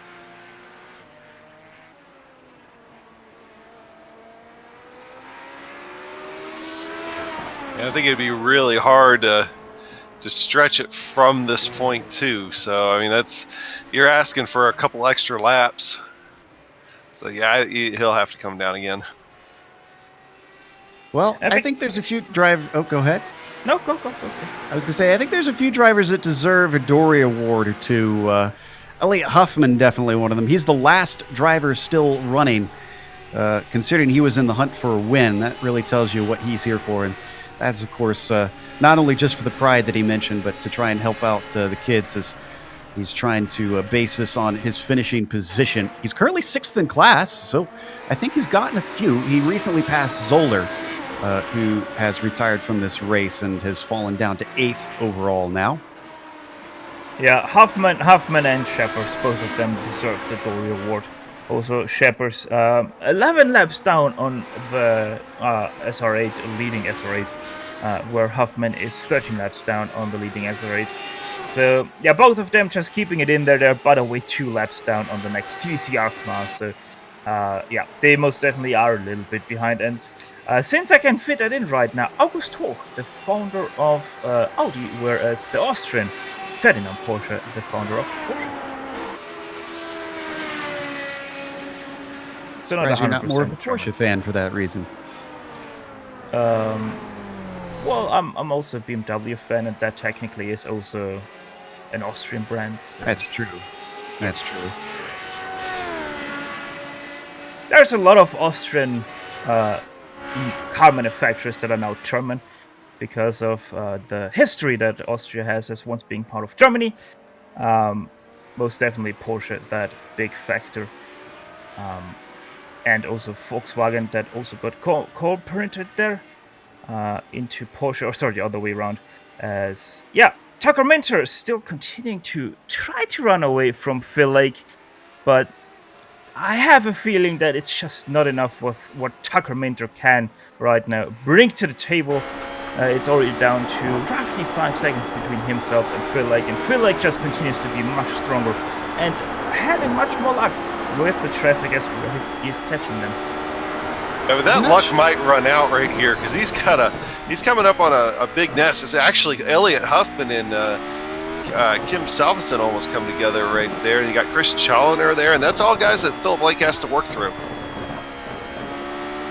And I'm starting to wonder too, because you say that it's a done deal here for Phil Lake and Minter. The small inroads that he's making per lap, I'm not sure if he's got enough laps left that he can get it down in time. I mean, it's hard to gauge with the traffic, but 5.7 seconds right now that I'm seeing, and we're about 24 laps to go. So how many tenths per lap would that be? I'm gonna have to get out my calculator for this one, unfortunately. 0.233333 infinite 3 per lap is what he has to catch to be able to be there by the very last lap into the last corner. He would be there to challenge Tucker Minter for that lead. So 2/10 is all he needs per lap to catch up to Tucker Minter. But yeah, Tucker Minter most definitely feeling a little bit the tiredness that he's creeping up throughout this race, because he's starting to, especially in the last stint, really starting to struggle with keeping his car on the black stuff. Let's pull up our lap comparison between the two then and see what kind of gains he's been making, because we've been watching the number come down, but we haven't looked at the specifics here between Lake and Minter. That would be the lap comparison, not the pit comparison that we're looking for. As we try and pull that up, and there we go on screen. So Minter losing, in some cases though. That's a big chunk there on lap 63. 1.8 seconds is definitely enough. And then 9/10 of a second on lap 64. And then those other two, unfortunately, 60 and 61, are a bit put off because that's when they were taking pit stops. So that obviously is not representative. We'll have to check in on it a little bit later and get a better feel for things. Yeah, that is the difference between Phil Lake being behind the start-finish line, where Tucker was in front of the start-finish line. Thus, those two laps are so different. But you can say that Phil Lake was 2 seconds faster in the out and in lap than Tucker was.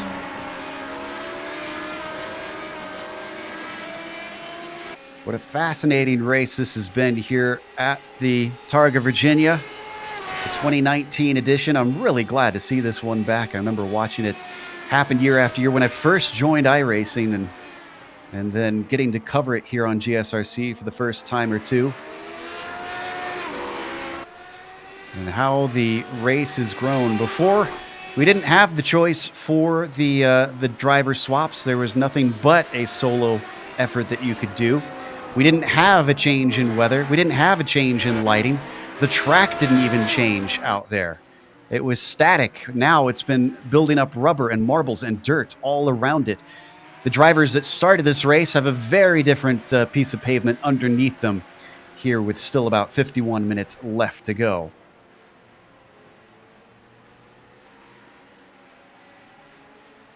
Only the very old school iRacers still know the times where the Solstice was actually the rookie's car. Yeah, this is true too. Yes. Almost forgot about that. Actually named the Solstice rookie. You can still drive it, and if you think the Solstice is the slow stance, you've never driven the rookie, because that even has even more or less power. That's usually people's response, is when you explain what the rookie version is, and they're like, you could do that to the Solstice? Well, you know, what I'm really surprised about is that the Solstice in real life is a much faster car than we have on iRacing, because on iRacing we don't even ever get to the top end of the second class gear the Solstice has. Exactly. Now, see, I think Dex should have put the Solstice out here due to the date that it's been on. That would have been very appropriate. Would have been a little bit hairy between the radicals in it, but no one likes that joke. All right, then. I got it. I just, yeah, I think that might be a disaster if it were to actually happen. But I got the joke. Yeah, that joke was about. That Joe, joke you got was an hour though to redeem yourself for that one. That joke was about as bad as the top speed is of the Solstice. So. Yeah. See, everybody's just not thinking long term enough. Not long enough day to really appreciate that joke. So, as the drivers continue on with about 50 minutes left, right now our closest battle, amazingly, is between our two leaders in the radical class. Well, no, I take that back. I do see one that's 4 seconds. That's for fourth in the TCRs. Jamie Wilson and Carl Husug. That's between the 19 and the 7. But other than the top 3 in the TCRs, I'm not going to lie, guys, I'm a bit sad that the rest of the field has not put on much of a show here in this slowest class. It's really been the top 3 or 4 that have had the most excitement, which isn't a shame necessarily, but other drivers kind of fell away quickly. Yeah, I mean, for the first hour and a half of this race, I mean, was that a Kostanek and Alessandra here? Minter. Sadrini, excuse me. Yeah, Minter really putting off Kostanek, and because Kostanek was put off, also Alessandrini was put off there at the South Bend, and both of them nearly collide. Let's take a look at the replay. This started in South Bend with Kostanek off, then it carried all the way over up towards Oak Tree. Alessandrini with a good job getting on the binders and keeping the car from turning around. Just a little bit of an off track. Good catch, and then he takes it back on in time to get it woed up for the Oak Tree. Let's watch from DJ's perspective here. And just another time. He's off again. Yeah, Phil Lake went past Alessandrini. Alessandrini did overbrake there, going into the spiral, and he has to pass once again Kostanek there. Let's watch it on replay here, as we're already on it. This is not for position again. This is just to put a lap down on him. There goes Phil Lake. Comes down towards the spiral. Again, this is an incredibly blind turn already. So being put offline certainly compromises you in a horrible way. Yeah, he took the safe route there. You got to be careful, though. I can say from experience running that part of that course, there's a dip in there that if you hit it right, going over off track, the car will just dig into the ground and absolutely destroy the front. Another thing that can happen there, if you don't go off in an angle like Alessandrini did there, but actually go a little bit more to the left, you can actually shoot across that grass and come out the other side at the tarmac. And yeah, if there's somebody there, you're gonna T-bone them really hard and maybe send them even a little bit to space. Sun's starting to go down even more as we hear that Pickford, who had gained a couple positions, finds himself in pit lane. Now, is this scheduled or is... no, he's got a lot more damage than what he did. Oh, this was in hard bitch. contact. Found the tires. Yep. Oh, in a hard way. He had to take a tow.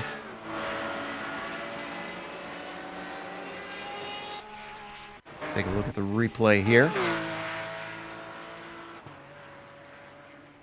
And there you see him heading up the hill. He's going to outbrake himself. And then once he hits the grass, there's no saving it. Now, I want to say that Pickford, that's not the first time we see him stuffing or missing that braking zone into bitch, as also Iron Shepherd's just had a little bit of a self spin through Snake, just a quick 360 on his part. Yeah, Pickford was definitely not the best race for him, had a lot of troubles, and yeah, seems like he says goodbye to the field. And that's another retiree in this race. That's a shame to see Mark out early. Yep, we're getting confirmation in a couple places here that he's done for the day. So we're down one more. Are we going to get at least half the field managing to see the checkered flag? Oh, Phil Lake just started coming together with Houseel. Oh, no. Let's look at the replay here. This is into Hogpen. Yeah, and thankfully, there's a light touch. It looks like they're both able to get away okay here. There's some real damage on the left side of the car, but he hits on the right. Oh, yeah, okay, so that was before it in the replay. So just a little bit of time and pride. I think it's those are the real victims there. That just goes to show how much Philip Blake's trying to push it to do what he can here with Tucker Minner, knowing that time is going away from him. Yeah, you can see the damage on the car though from that onboard shot, but that did increase it to 8 seconds. And with what we were saying about him having to try and hustle to catch up to Tucker, this doesn't do well for him hoping to get the win here. It'll make it all the harder for him to try and get up there. And what impresses me, though, is that the temperature hasn't gone down a whole lot. Whoa, Philip's like sliding again. Yeah, I wonder if that car's handling is damaged.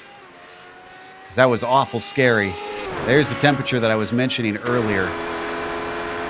The wind has stayed about the same. It's down to 84 degrees, but we were up at 86, 87, 88, I think, earlier on. So only small changes. Maybe once the sun goes fully down, then it'll really start to drop. Air temperature has stayed relatively the same as well.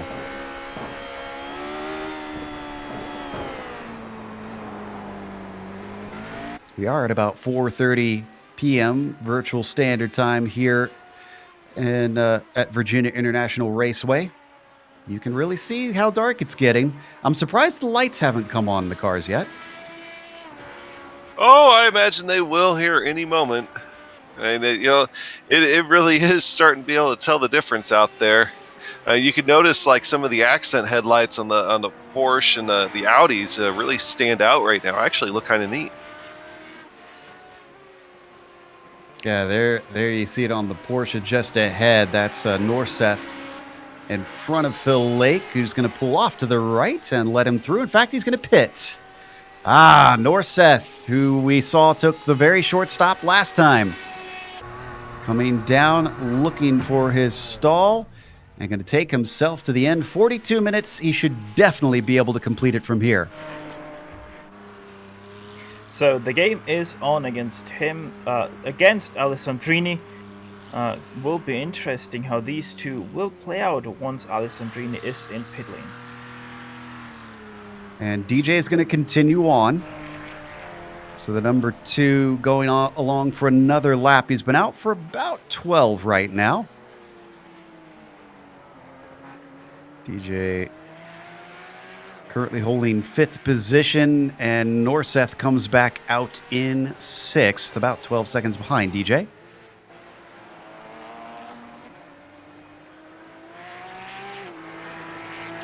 So Phil Lake with the biggest moment of his lifetime through not Sunset Bend, but South Bend. Let's watch on board here. I think he takes a little too much curb on the inside at first. Yeah, he serves up on that inside curve and just goes to the outside because of that. Again, testing that off-road model of the Radical. Coming to the Wild West track near you. If I've you seen can some rally weird across stuff taken at those tracks, yeah. And right here, I've done it. All of them.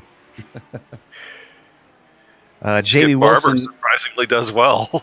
Yeah, Skip Barbers on dirt are a wild bit of fun. Jamie Wilson's in the pits, so he falls down the order a little bit, taking his final stop.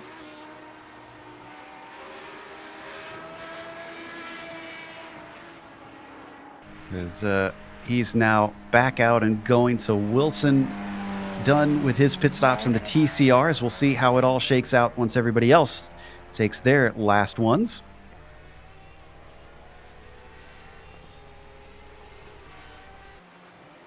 It's awful slow coming out on track, though.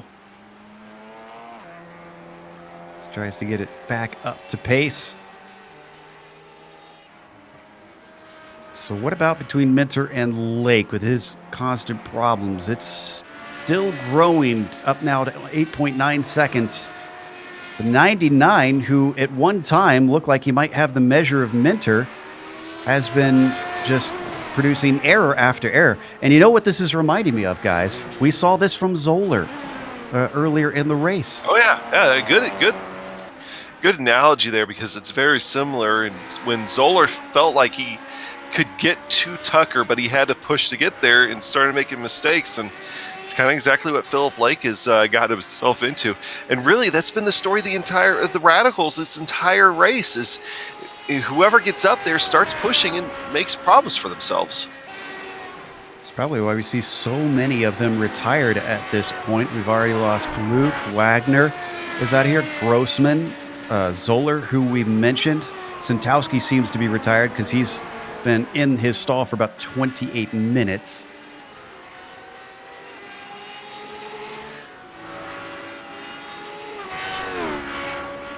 Everybody at this point is grinding out laps, looking to just get to the end, except for a fair few who are trying to catch someone who could potentially be within range. And we've been following this one right here between Phil Lake and Tucker Minter, but it's not been going the way that the UK&I driver would have hoped. I would nearly go and say that last touch with that Porsche 911 did some damage to him that he is really feeling, because he's ever since then starting to really lose time to Tucker Minter without any mistakes of his own.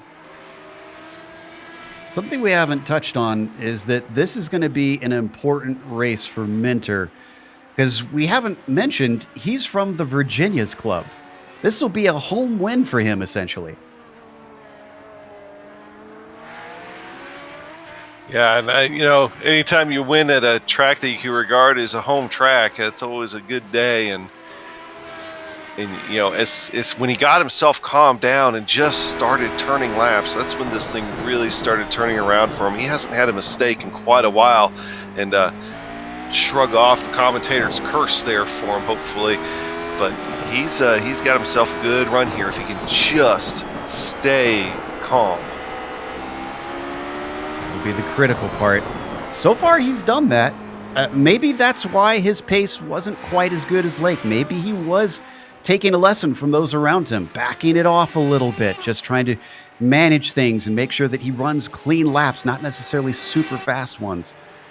And it's now up to 10.2 seconds between himself and Lake. So that idea that the last contact put damage on Phil Lake might not just be that. Could be the off tracks that he's had, bounding over things. The underside of the car could be damaged. Because right now, whatever the case is, he's been slipping away, and he's watching that victory just run out of his reach.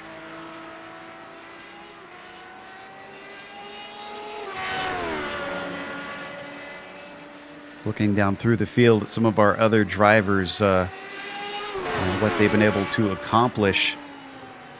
Most of those in the Radical class haven't made too great of a climb other than Minter, because Jean Girard started 8th. He's up to 4th. It's not bad. And Hjelm from 5th to 3rd for him, looking to complete the podium. Love that sunset that we're seeing in the background, the red just bouncing off of the clouds in the sky, providing what little light is still out here.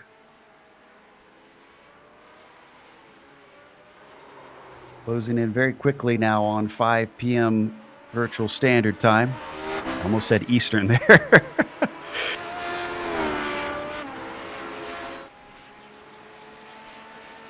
Trindle sitting in 3rd, looking to try and put another lap on Barrett here. Trindle certainly lost touch with Fluke. It's about 15 seconds, just about 15 seconds from himself up to Jamie. But even Jamie has lost touch with Sedgwick. We haven't talked about the TCRs a whole lot recently. As Sedgwick, ever since he's gotten the lead, is spread apart from everybody. Ooh, and Trindle nearly loses it. Lake and Salveson here just had a big moment. Salveson was coming down to the pits, and I don't think miscommunication there almost led Lake to be squeezed off going toward the pits when he didn't intend to. Yeah, oh, and there was more contact between them. So this is from on board Phil Lake. They thought he had picked a nice, safe way to go. Oh, jeez. One of the reasons why I would really like to have working blinkers on these cars. Do you think anybody would actually? I mean, nobody uses them in real life. Why are they going to use them here? That's actually not true. I think it's actually mandatory for the road cars in 24 hours of the Nürburgring. Ah, interesting. Jack Sedgwick, leader in the TCR pits. At least all endurance cars also need to have mandatory working blinkers. I did not know that. Oh, Hjelm just spun out of the Patriot course. He also did catch that very annoying bump right out of the exit of the Patriot circuit that we have seen, I would say, a bit an hour ago. On, I think that was Solar. That was Hoffman, wasn't it? Or was it Hoffman? Yeah, I think it was Hoffman. Lost it. Yeah, he was the one that lost it right there in an extremely similar way. Hjelm, though he loses a little bit of pride, is able to keep going and still in 3rd place. He's got an entire lap over Jean Girard. Also, Sedgwick was in pit lane. He dropped all the way back to 3rd place, just behind Simon Trudell. Should be seeing the rest of them in pretty soon. Fluke and Trindle, who continue on, are on 14 and 13 laps respectively. Trindle, obviously, probably going to go a little bit longer. Barrett also pitting. The number 21 comes in for his final bit of service. That should take him to the very end.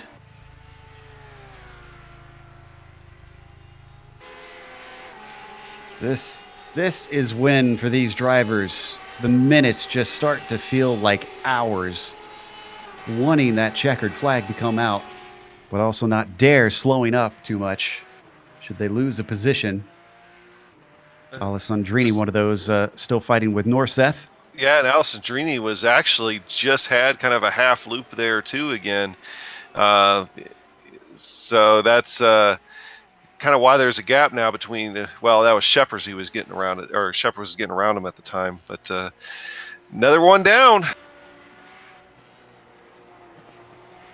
Well, this moves Elliot Huffman up to 24th overall so far. In fact, he'll be 23rd soon because he's going to lap Mark Pickford, but he's still 6th in class, is Huffman. Well, Barrett has been in for an unusually long bit of time. Let me see if I can find if something happened to him. The thing with Barrett is he's actually not even in his pit stop. He's still in his car, but he is. I would say he's too far back on his pit stall. He was very badly damaged because, oh, you know what? I just found it. It's a long time ago. It was coming into Bitch. He was another person to run into those concrete water retainers. And he hit it extremely hard on the front left. I believe that borked his suspension. He straight-lined a couple corners on his way back. He was clearly struggling. So this might be the end of the day for the 21. Yeah, his steering wheel was about 45 degrees to the right to go straight. So, yeah, that does the trick for you. Meanwhile, Grendel is running down Miller. This is for 8th position in the Porsches. We're going to pull up the lap comparison here. Oh, wow. 1 to 3 seconds a lap. I'd say so. Grendel is going to gobble him up pretty quickly. And I really don't see any kind of incident or anything else here recently for Reed Miller to explain how he's fallen off that much lately. That is significant. It really is. In fact, Reed's almost a full lap down from Bervin in front of him. He's going to get lapped by the car he should be chasing very soon, probably before the end of the race. Grendel now down to less than 4 seconds between them as we ride on board with Thomas. Another of our Scandinavian racers here today.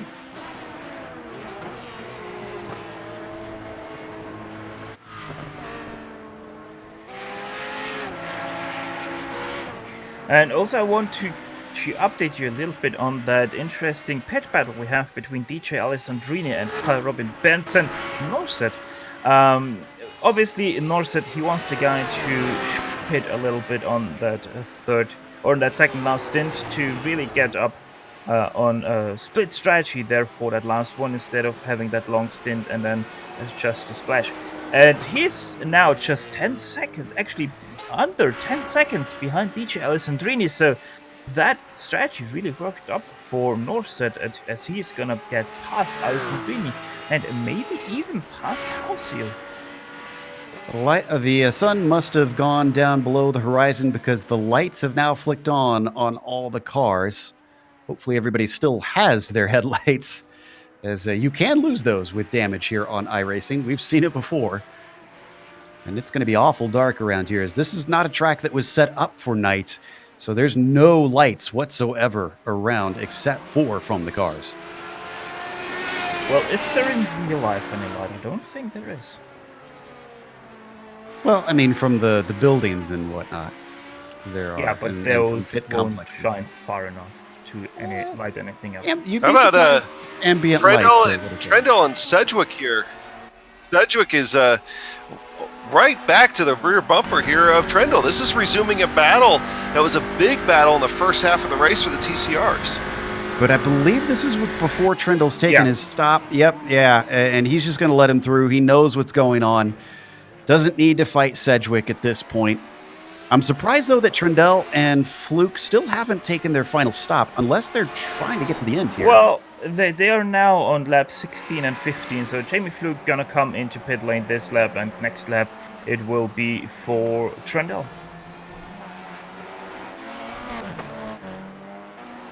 Still a great run from Sedgwick. Basically a whole pit stop ahead of these two, or at least of Trendle. Meanwhile, let's see, this is Jean Girard taking his scheduled stop. Boy, these many of these radicals are looking much worse for the wear. See, even though one of those has been sitting in pit lane, that's Santowski in the blue machine that's not returning to the track, we believe. You can see there's just as much damage on the front of Jean Girard, and just basically gutting it out to run to the end. However, our worst-looking radical, Elliot Huffman, still racing strong, sitting right now in 22nd overall as he has just overtaken Dennis Barrett. So with that, 22 cars are still remaining in this race. Yeah, and he's got nobody else in front of him right now that is stopped and taking repairs. So not sure that he'll be able to get up higher than 22nd with him still being a lap down from Arjan Shepers. Grindle, who was catching hand over fist, has slowed down his progress slightly. It's only 3.2 now. Thought that he would be up to Miller by this point. Maybe Miller saw him coming and decided to turn up the wick a little bit.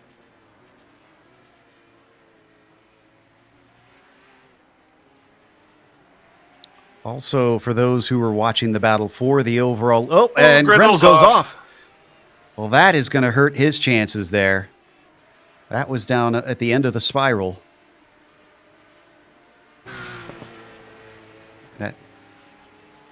That looked like almost he got out into the marbles there, because there's a lot to the outside, and as soon as he hit that, there's nothing but heading towards the grass for him.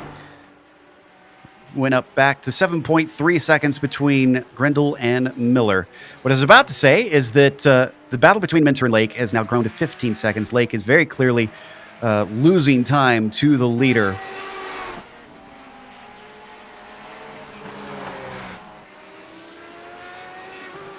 Sedgwick. Oh, and sorry, past Grindle once again off. This time at the hog pen.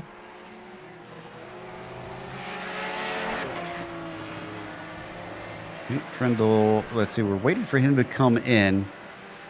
It's actually heading through the snake right now. Both he and Fluke definitely are due. Fluke actually at 17 laps right now. And that is the only second time that we see someone go to 17 laps. Question is, can Fluke make 18 out of that?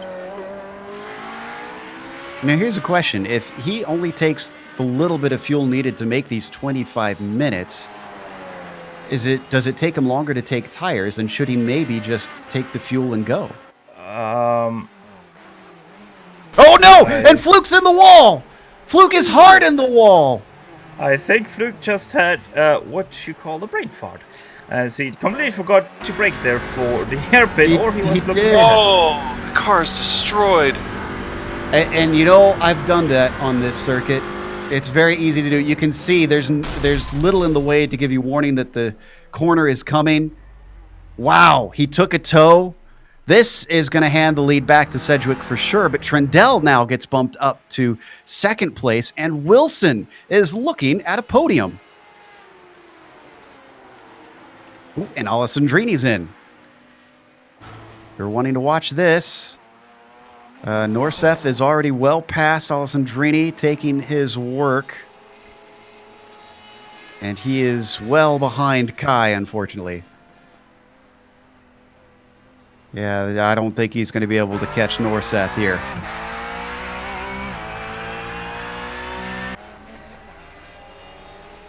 That's a good 23 seconds that are separating 5th and 6th position now. And guys, I can confirm I just quickly went into the stream of Jamie Fluke, and he just said, yeah, he thought he was on the regular road. Oh, and Alessandrini just goes off track through NASCAR Bend. Just a small off. Oh, Bevan!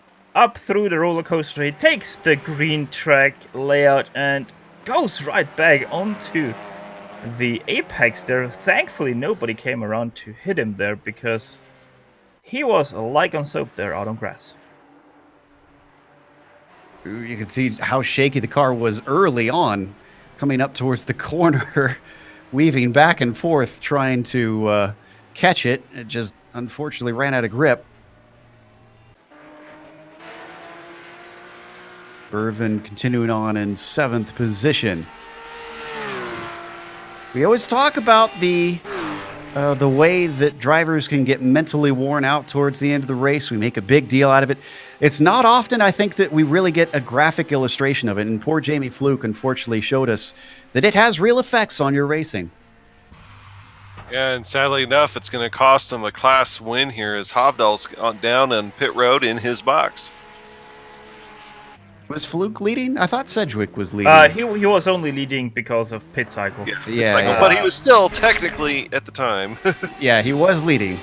If Bill's fabled aliens came down and attacked, he could have had a chance, I guess. And to end off your question, to not leave it standing open here, he would not have been able to take any tires. Actually, would have been able to take one tire, but 2 tires would have been already too much, because I think it takes about 45 liters for the front tires to be finished, and then up to, I think, 90 something liters for the rear tires to be also be replaced. Fans of Dennis Barrett, he's not giving up on this. He's come back out. He's the 23rd and last car running now. Took him about 10 minutes of repairs. So he's just going to try and gut it out because he came this far. He got within an hour of the ending. I guess he figures he might as well at least take the car all the way across the line. And the number 21, even though he is last on the field and also off track right now, as he comes back on, thankfully. Rule number 1 in this situation is don't take anybody else with you if you make a mistake. I mean, you're out there just trying to finish the thing. 22 cars remaining. That is quite a big attrition here today. I honestly have to say, I didn't think that attrition is going to be that high. I honestly figured it would be pretty high just from experience covering these races. As we watch our leader in the Porsches, Anders Dahl has extended it to about 40 seconds over Christian Challenger, but Christian has yet to take his final stop. I believe, let's see, how long has he been at? 18 laps? Yeah, he's got to come in for one more. Phil Lake with not a problem through South Bend. This time not as dramatic as the last one, but still went quite off the line there. So Phil Lake most definitely struggling with keeping his mind right now on this race. Remember when it was down to 5 seconds between Lake and Minter? It's 22 now. It seems like so long ago that we saw Phil Lake challenging and seems so small now compared to what we're seeing between the top two in the radicals. Minter is just continuing to weave his way through. I think this actually is the biggest gap we have seen for the radical lead in all race. You might be right. Bervin taking his last stop as he comes in. Alessandrini, who is well ahead of him, I think. Yeah, so DJ is not going to gain a position from... Well, he had already had that position over him, I should say.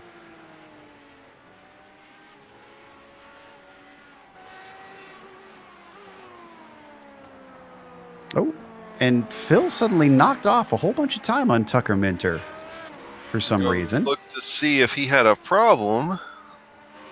Wonder if just I know Tucker, lap traffic, I think. Yeah. Oh no, he had it off once again, going down in the bench. He actually slid it.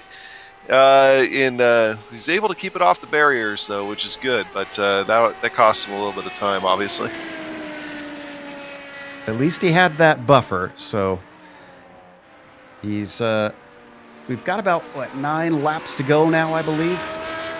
These drivers continue to work towards that glorious checkered flag here at the Targa Virginia.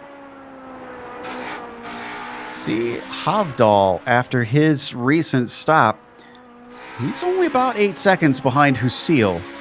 Now, Husil needs to, I think, maybe take a stop. He's on 18 laps right now.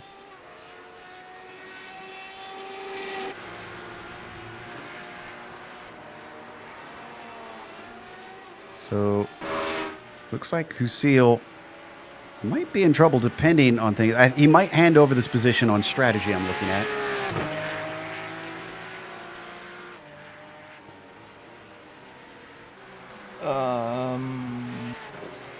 Not sure right now what strategy Husil and Havdal are on.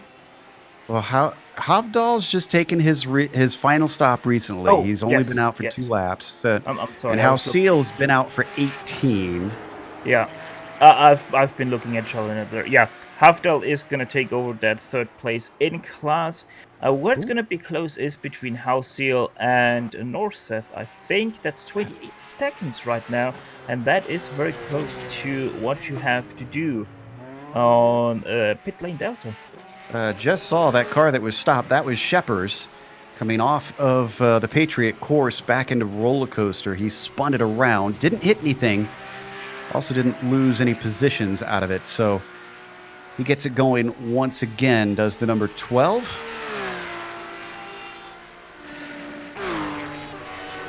And let's see, is Jamie Fluke? No, Fluke's still in there taking repairs. Yeah, Fluke's car is going to be done. I feel like I don't feel like that's too much damage for him. Is looking at Bervin off again here. Also, Minter is in. Minter takes his final stop. Also, I'm pretty sure that Fluke has blown his engine. That's half an hour of repair that he will not gain back. Lake also pits. He can't make it to the end, so he won't be able to take advantage of Minter pitting. These are still the last two cars on the lead lap, and in fact, just as Lake comes in, Minter goes out.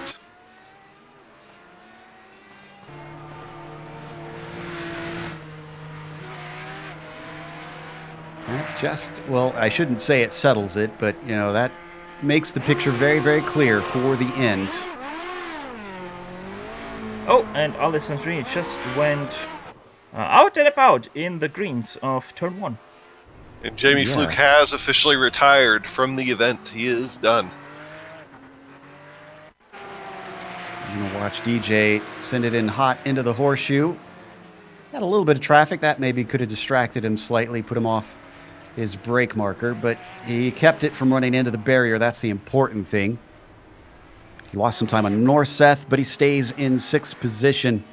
With Fluke's retirement, that's going to bump Elliot Huffman here to 21st, and Dennis Barnett up to 22nd.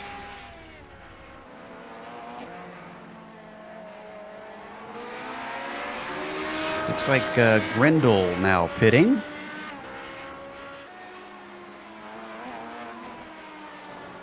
Who we were watching, trying to chase down Reed Miller. Had got it to within about 6 seconds, so he was once again not making as great of inroads as he was before on the number 17. See Nicholas Hjelm also taking his final stop of the day. Oh, Philip Lake is off big. Oh, he might. Oh, that was close. Almost got hit by Alessandrini. Let's take another look, because he might have actually made contact. This is once again into bitch. Hey. Under braking, Lake loses and then he drifts back onto track. He manages not to. Just great heads up by Alessandrini, though. He saw exactly what was happening, knew where he was going to come back up, and was able to slow it down. We're going to watch it from DJ's perspective. Talk about the heads up. Let's watch here. Yeah, he could see him spinning early, and I think he kind of expected the car to come back, and wow.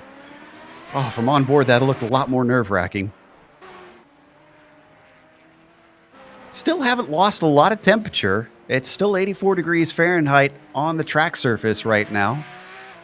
That's that track modeling. You know, it loses heat a little bit faster because now it's radiating up from a couple of layers underneath this Philip Lake, taking a little bit of an off-road way around Herzog there. But now the heat kind of radiates out, so it takes a little bit longer to lose that temperature in the track once the sun goes down.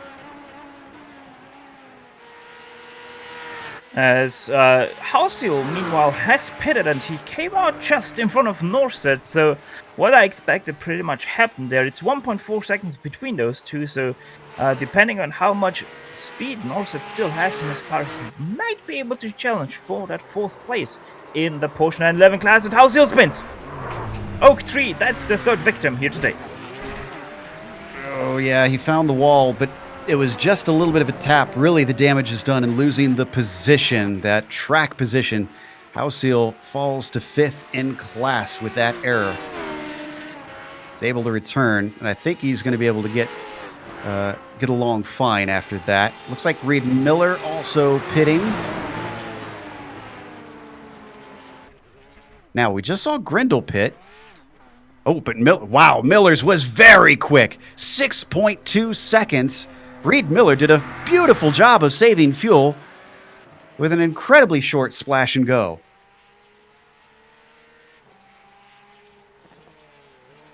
See, well, I imagine with 12 minutes left, that might have been just enough.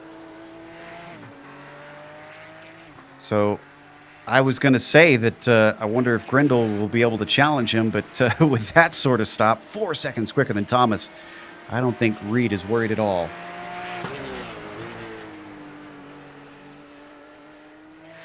Still waiting. Let's see. Norseth, I believe. Norseth can get to the end, correct? Yeah. Yeah. Because he was 12 laps ago, so he's good to go. That's all of them good to go then in our Porsche class. Everybody has now pitted. I'm pretty sure everyone is able to go to the end, except for maybe Arjan Shepard, who has to come in once again.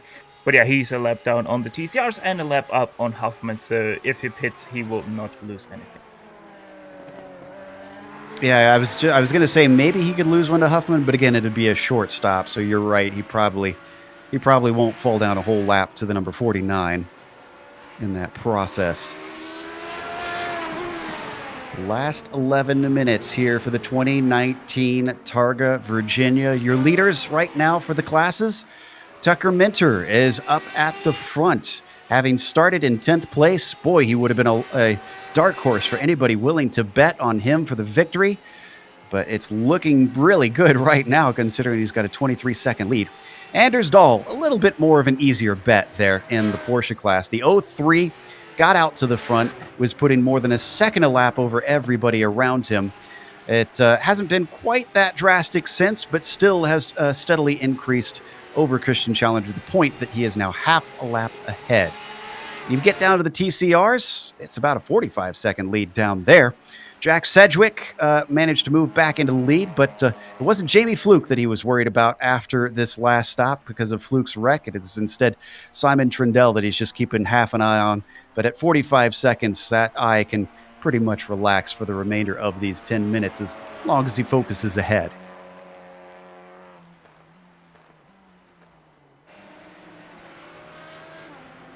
Lucille has got the closest battle out on track. That is for fourth with Norseth.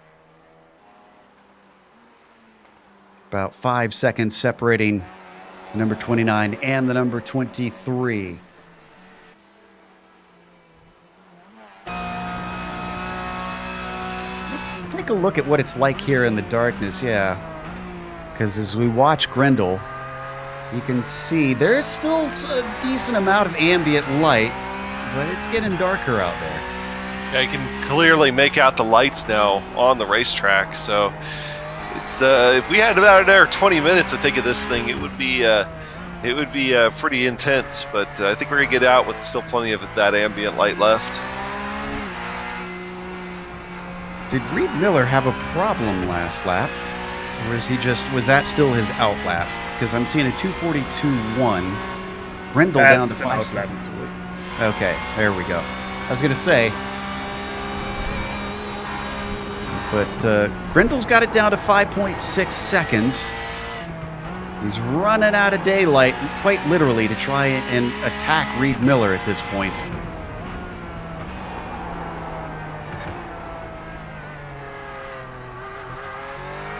He comes back onto the backstretch. Hopefully he remembers which version of the circuit he's on. Well, I just want to update on Hausil versus Norseth that gap has come down by a second to 5 seconds, as Hausil makes the mistake through Hogpen, really spins it out. Actually spins it out quite... Yeah, he spins it out quite nicely, then has to wait for two cars, Phil Lake and Tor Belvin, to go past. So that gap has now gone from 5 seconds up to 22. Been a bit of a messy end of the race there for poor Ken. Could have had a fourth place, but it's not meant to be.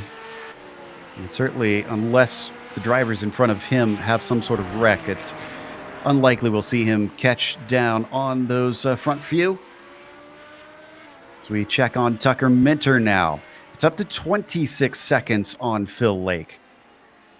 You have to remember, though, multi-class racing especially, you can't count on anything. And though Tucker has this big gap. If he has an unfortunate tangle with lap traffic, that could easily let Phil Lake sneak through and steal a win away. So he's got to be diligent for these remaining few laps. Yeah, very easy to get complacent like we've already seen, and just has to click off the time. And you know, I'm thinking right now, Tucker Minter, hopefully he just got all his mistakes out earlier on in this race, and now he's just going to smooth sail. He just seems cool, calm, and collected right now. I mean, huge credit to Tucker, the Virginia's driver, has been the class of the field, and he's shown it out on track as he puts another lap on the... Feel like in the weeds. Oh! Where did this happen? Is this another case? Yeah, out of the Patriot course. Yeah, Patriot course, just a little bit earlier on the left, just loses it a little bit on the brakes, then goes also on the throttle on the curb. That is not a really good idea, as Phil Lake finds out as he really goes through the weeds. Quite bumpy out there as well. He's going to come back on even farther down from Tucker Minter now. It settles out into about 39, almost 40 seconds between himself and the leader. Phil Lake actually has gotten damage from that. You can see how his car is slightly trapping to the left. This car isn't a happy one. And he's just watching him under braking right now. He's just all over the place. All I can do now is just nurse that thing home. He's still got a full lap over Helm. So yeah, it's what, 2 laps or something to go here? Grindle, in the meantime, still looking to improve with about 2.5 seconds. That's a lot of time that he has managed to pull together here. See if he can attack Reed. Between them right now, though, he is going to lap some traffic. That's Dennis Barrett there in the Audi between them.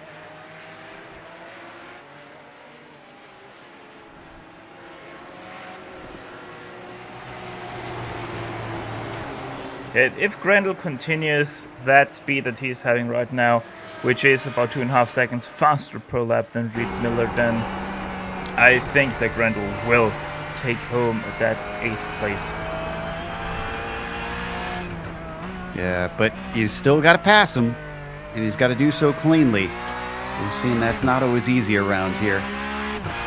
I do believe in a few moments' time we're going to enter the penultimate lap and come down to 2 to go now. As Tucker Minter's now coming into Hogpen.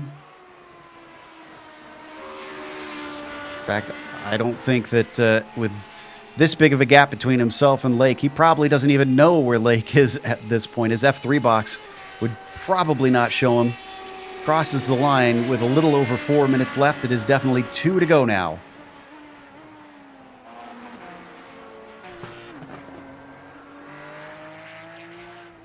Boy, Anders Dahl, we're talking about the domination he's shown and how hard it is to win at these races. This will be his 4th, from what we understand. His 4th win, I should clarify. That's just incredible, you know, and today was such a quiet win for him. You know, I can count the number of times on one hand that we've had him on the screen here, you know, since I was able to get up into the booth, and that's a quiet day that's coming away with a big win.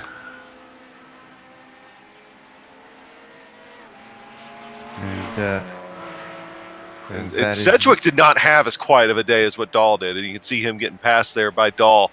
It's Sedgwick. Yeah, Sedgwick certainly dogfight in the TCR. Sorry, there you cut out on my end, so I thought maybe we lost you for a second. Yeah, Sedgwick has certainly had to work strategy well, play hard out on track and side-by-side racing, and do whatever he can to try and hold things up. Let's go to Grendel, though, because I think he's now within half a second of Miller. Where are they currently? This is down through the spiral. So not many passing opportunities on this part of the lap. He's going to have to wait until they get to Horseshoe, I think, if he wants to have a decent go.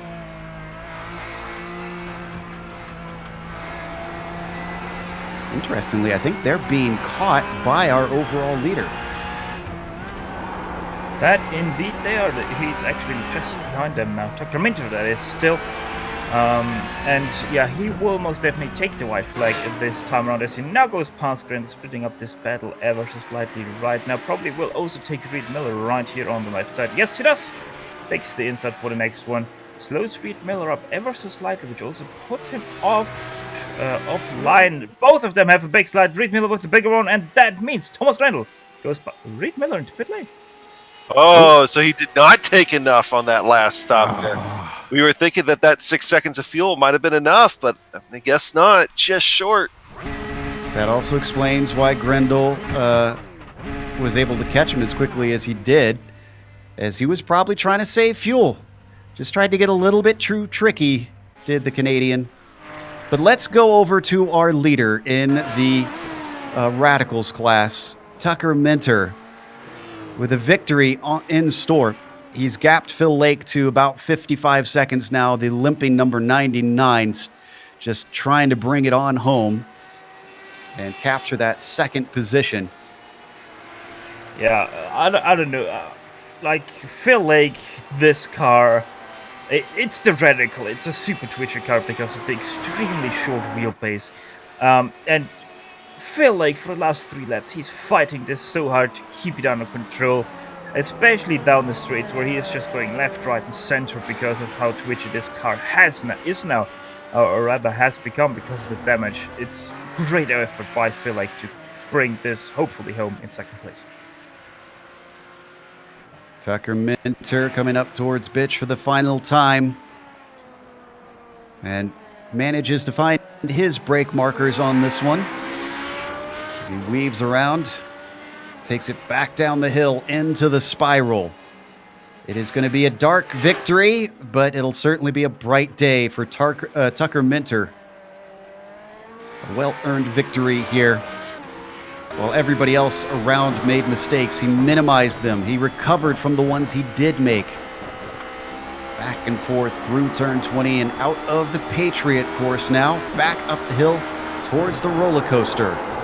Just a couple more corners to go here for the number 10 machine.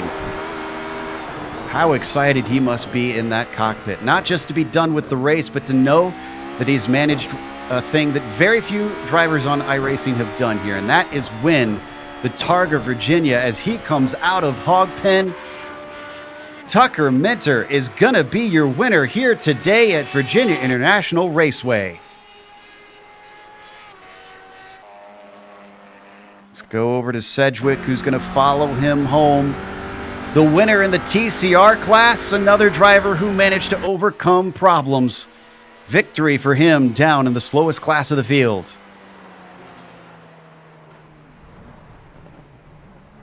Looks like Dahl was just barely ahead of Minter, so he's got a full lap to go.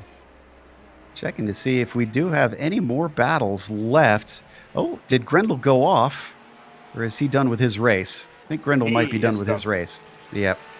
Phil Lake just had an off once again after the chicane on the Patriot circuit, as he is now making his way into roller coaster. Phil Lake most definitely a very great result for him. He himself started in 4th place, so gained himself 2 positions to get into 2nd place. But obviously that's nothing compared to Tucker Minter, who went from 10th place to take home this victory here in the 2019 edition of the Targa Virginia. As now Phil Lake made it through hog pen, and he most definitely will be delighted to no longer have to sit in this Radical. How Seal with the top 5 finishes out his race. Christian Challoner, how about this? 2nd place. He may have been a minute and a half behind, but the 78 stuck with it, and he kept all comers away from him. Meanwhile, where is Anders Dahl? Looks like he's still going through the spiral. He must have just been right ahead. I guess Anders really likes racing this track, because if I was him and I saw the leader coming up, knowing the gap that I had to the next car back, I would have slowed up and let myself finish behind him. Yeah, it was about the pit lane worth of a distance between Anders Dahl and Tucker Minter once Dahl crossed the start-finish line. So Yeah, Dahl most definitely likes this track, but quite honestly, I would also take that one last victory lap as Anders Dahl is doing right now. Also coming now through a roller coaster. Yeah, down and into the hog pen he goes. One last corner to come around. The 03 of Anders Dahl was not bothered by anybody today. He showed him how it's done, and that's going to make victory number 4 in his Targa Virginia career. With that, we're going to take a quick break here on the Global Sim Racing channel. We'll come back with the unofficial results as well as driver interviews. Stick around because on screen you'll see all the upcoming races here on GSRC.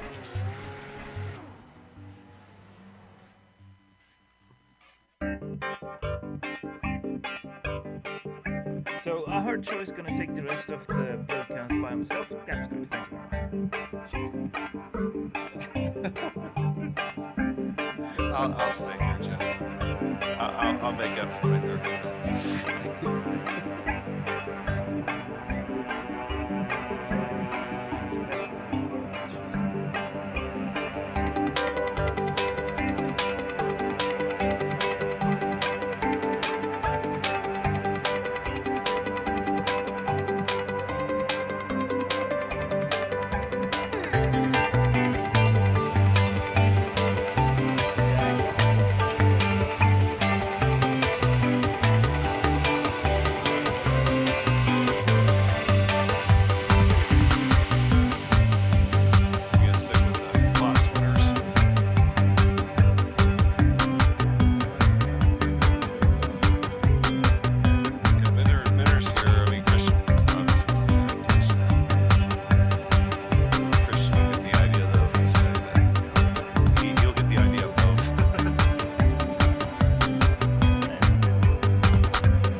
Welcome back to the beautiful sunset here at Virginia International Raceway. Another Targa Virginia is done, and Tucker Minter wound up being your victor for this one. He was followed home by Phil Lake, but he was roughly a minute behind after damage late in the race slowed him down, and he was already losing touch with Minter for much of the final laps. Nicholas Hjelm, who, despite being a lap behind, still finished on the podium, with Marc-Jean Girard finishing fourth, and the last of the drivers before you get to the other classes there in the Radicals. Anders Dahl was our winner there in the Porsche Club. Of course, the fifth place overall. Christian Challenger finishing second behind him in that class, with Matthias Hovdahl finishing third and rounding out that podium. Kai Robin Bernstein Norseth took 8th overall, but 4th in class. Ken Hausiel finished 5th in that class, and then 6th, 10th overall went to DJ Alessandrini here. Steph? Tor Anders Berven is going to be your 11th place car on this finishing sheet. He was, by the way, the number 33. Thomas Grendel, 12th place went to him. Reed Miller finishes in 13th place ahead of Derwin Kostinak. 14th place went to him. First place in the TCRs, though, that went to Jack Sedgwick. 15th overall, that is 2 laps down on the Porsche Summit. Right, well, 16th place for him, or second place in the TCRs. Jamie Wilson, because of the mishap of Jamie Fluke, finishes on the podium after not having run ever in this position until Jamie Fluke's mishap. Kim Salvesen, 18th place to him. Carl Frederick Hersum in 19th place, and Ian Shepard, one of the last 2 cars to finish in 20. Yeah, going back to 21st now, on back to 30th. 21st, Elliot Huffman, we saw his troubles. These are all the guys now that had problems, but he was able to at least bring it home. Dennis Barrett, about the same. Had some trouble, brought it home though. Jamie Fluke, and that just showed exactly what we were talking about this entire race, with the possibility of losing concentration. Mark Pickford comes home 24th overall. 25th is Sinkowski. Will Zoller in 26th. 27th, David Baker. Florian Utz in 28th. 29th could go Daryl Taylor. 30th, Ronald Grossman. Everybody from here on out was a DNF, unfortunately. So there's the final drivers in the field, and looks like we've got our winner, Tucker Minter, ready to talk to us. We were talking during the broadcast about how Tucker started on the oval side and has now transitioned very well, clearly, over to the roadside. Tucker, you've got an endurance victory in what is probably one of the most grueling solo efforts here on the iRacing service. How do you feel? Oh, it feels really amazing to get this win here. I was really thinking I was going to crash out about an hour and a half in before the race started, and because I just couldn't get clean laps together in practice or in qualifying or anything. So it feels really incredible to come away. And we were going to ask you about the qualifying, because you qualified 10th, and it seemed unusual that you were so fast in the race and couldn't measure up in the qualifying. I mean, once you got gridded up in 10th, how did you find yourself setting up mentally to try and tackle that? Well, since they had the C1 class qualifying first, I had about 30 minutes after our qualifying session to, I guess, mentally prepare myself. And I just kept telling myself, whatever you do, don't crash, and just like take it super easy. And so that was kind of my game plan. Plus, like, I hardly ever drive the Radical, so it was a completely new car for me. And the way it kind of snap oversteers randomly, I'm sure as you all saw, it caught me out a couple times, but I'm glad that I was able to, for the most part, catch it, keep it only in the grass, not in the barriers, and come away with a win. Yeah, it certainly seemed a case of he who makes the least mistakes. You were caught a little bit by Phil Lake towards the end, and he was reeling you in. Was that making you nervous, or was it sort of by design where you're kind of pacing yourself so that you could? You mentioned trying to just not wreck. Is it a case of just kind of easing back to take the car home? Yeah, Phil was keeping me honest for a little bit there at the end. I started taking it a little bit easier after Will dropped out. We were having a really good battle there. I'm sorry to see that he dropped out, but it certainly made it a lot easier for me to ride around up front. Well, thanks for coming and talk to us. Congratulations on a victory. Is there anybody you'd like to thank before we let you go? Yeah, thanks, Joe. I'd like to shout out Stuart Diggs, James Hess, and Aaron Hess, and Daniel Hess, and I guess my family, and Merry Christmas to everyone. A great send out there from Tucker Minter, our winner overall in this race. So winner in the Porsche class, though, Steph has caught up with Anders Dahl, who spanked the field out there.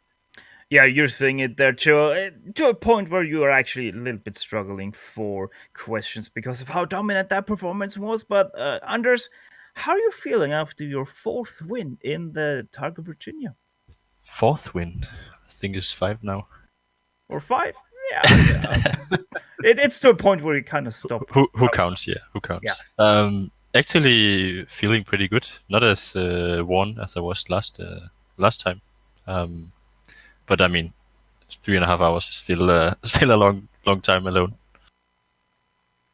Yeah, you're saying it 3.5 hours. How were you able to manage to stay in that focus zone throughout those 3.5 hours, where you pretty much were nearly always just completely running away from the rest of your field?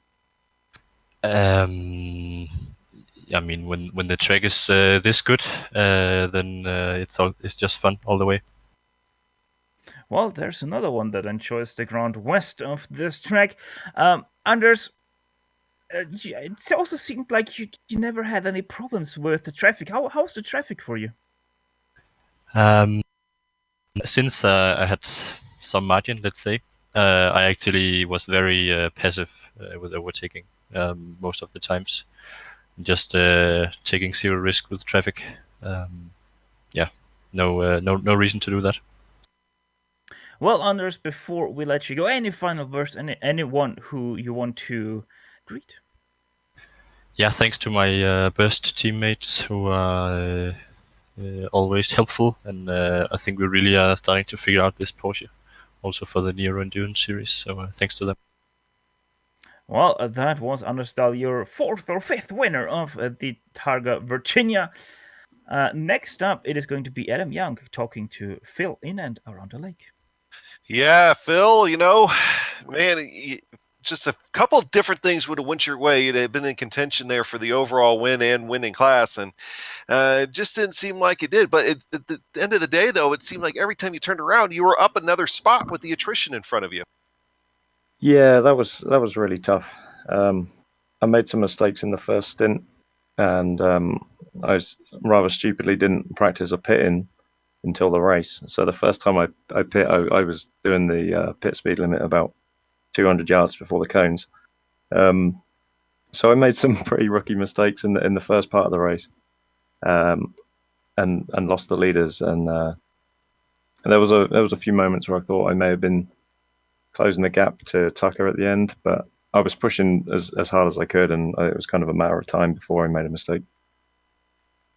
Well, and it seems like everybody was. I don't think anybody tonight was mistake-free, so don't feel too bad on that yourself. And I would hardly call you, Phil Lake, a rookie. So just throwing that out there as well. But this was an interesting track combination here, running on the West Circuit at the VIR, and but it's got to be tough after 4 hours. How do you feel right now?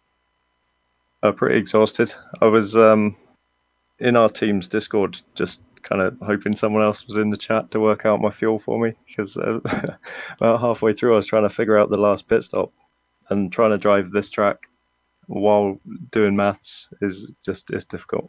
So it's a really tough race. It's the first time I've taken part in one of these. Well, my team will tell you I can't do fuel even when I'm not tired. So I understand that for sure. Well, hey, Phil, great run out there today. Good second place finish. And anybody like to thank you real quick? Yeah, I'd like to thank the organisers, Dexter and Elliot, for the broadcast, and my teammates, Reed particularly, for letting me know this was happening. All right, Phil. Well, thanks for joining us here for today, and I'll throw it back to Joe. Yep, that was second place finisher in the Radicals class. And we got third place in the Porsches, Matthias Hovdahl, who joins us. Matthias, it's almost a bit miraculous that you wound up with a podium in your class today. Talk to us a little bit about the first pit stop. We watched it unfold between you and Grossman and then eventually Fluke. But from your perspective, what went down? So the Radical had one attempt at passing me, and then he had a moment on the grass. And I knew coming up to the pit entry that this was going to be a problem. He wasn't going to know that I was heading into the pits. And I don't have a button map to say pit in or whatever. So, and of course, he gave me a slight tap. And then to make things worse, of course, the TCRs were coming into the pits at the same time. So, yeah. Yeah, it just all kind of seemed to unfold in the worst way possible. So after that, you've got a damaged car, but how damaged? Because we were watching, and it did seem like the car wasn't totally straight on you, but you know better than us. How difficult was it handling? Actually, the handling was pretty good. The only real problem was the top speed. But in terms of the balance, it was actually pretty good. So it could have gone a lot worse. Well, this was awesome for us to watch. Obviously, there's new cars kind of in the pipeline coming up as time goes by before we get to next year's Targa. So if you had your pick of what cars you'd like to see return for the Targa, which one would you want for it? Well, I'll be honest. I enjoy driving the Cup car a lot. So I think I would want that back. And I think the mix with the TCR is also pretty good, considering that the corner speed is about the same, but there's enough of a straight line speed difference to make passes.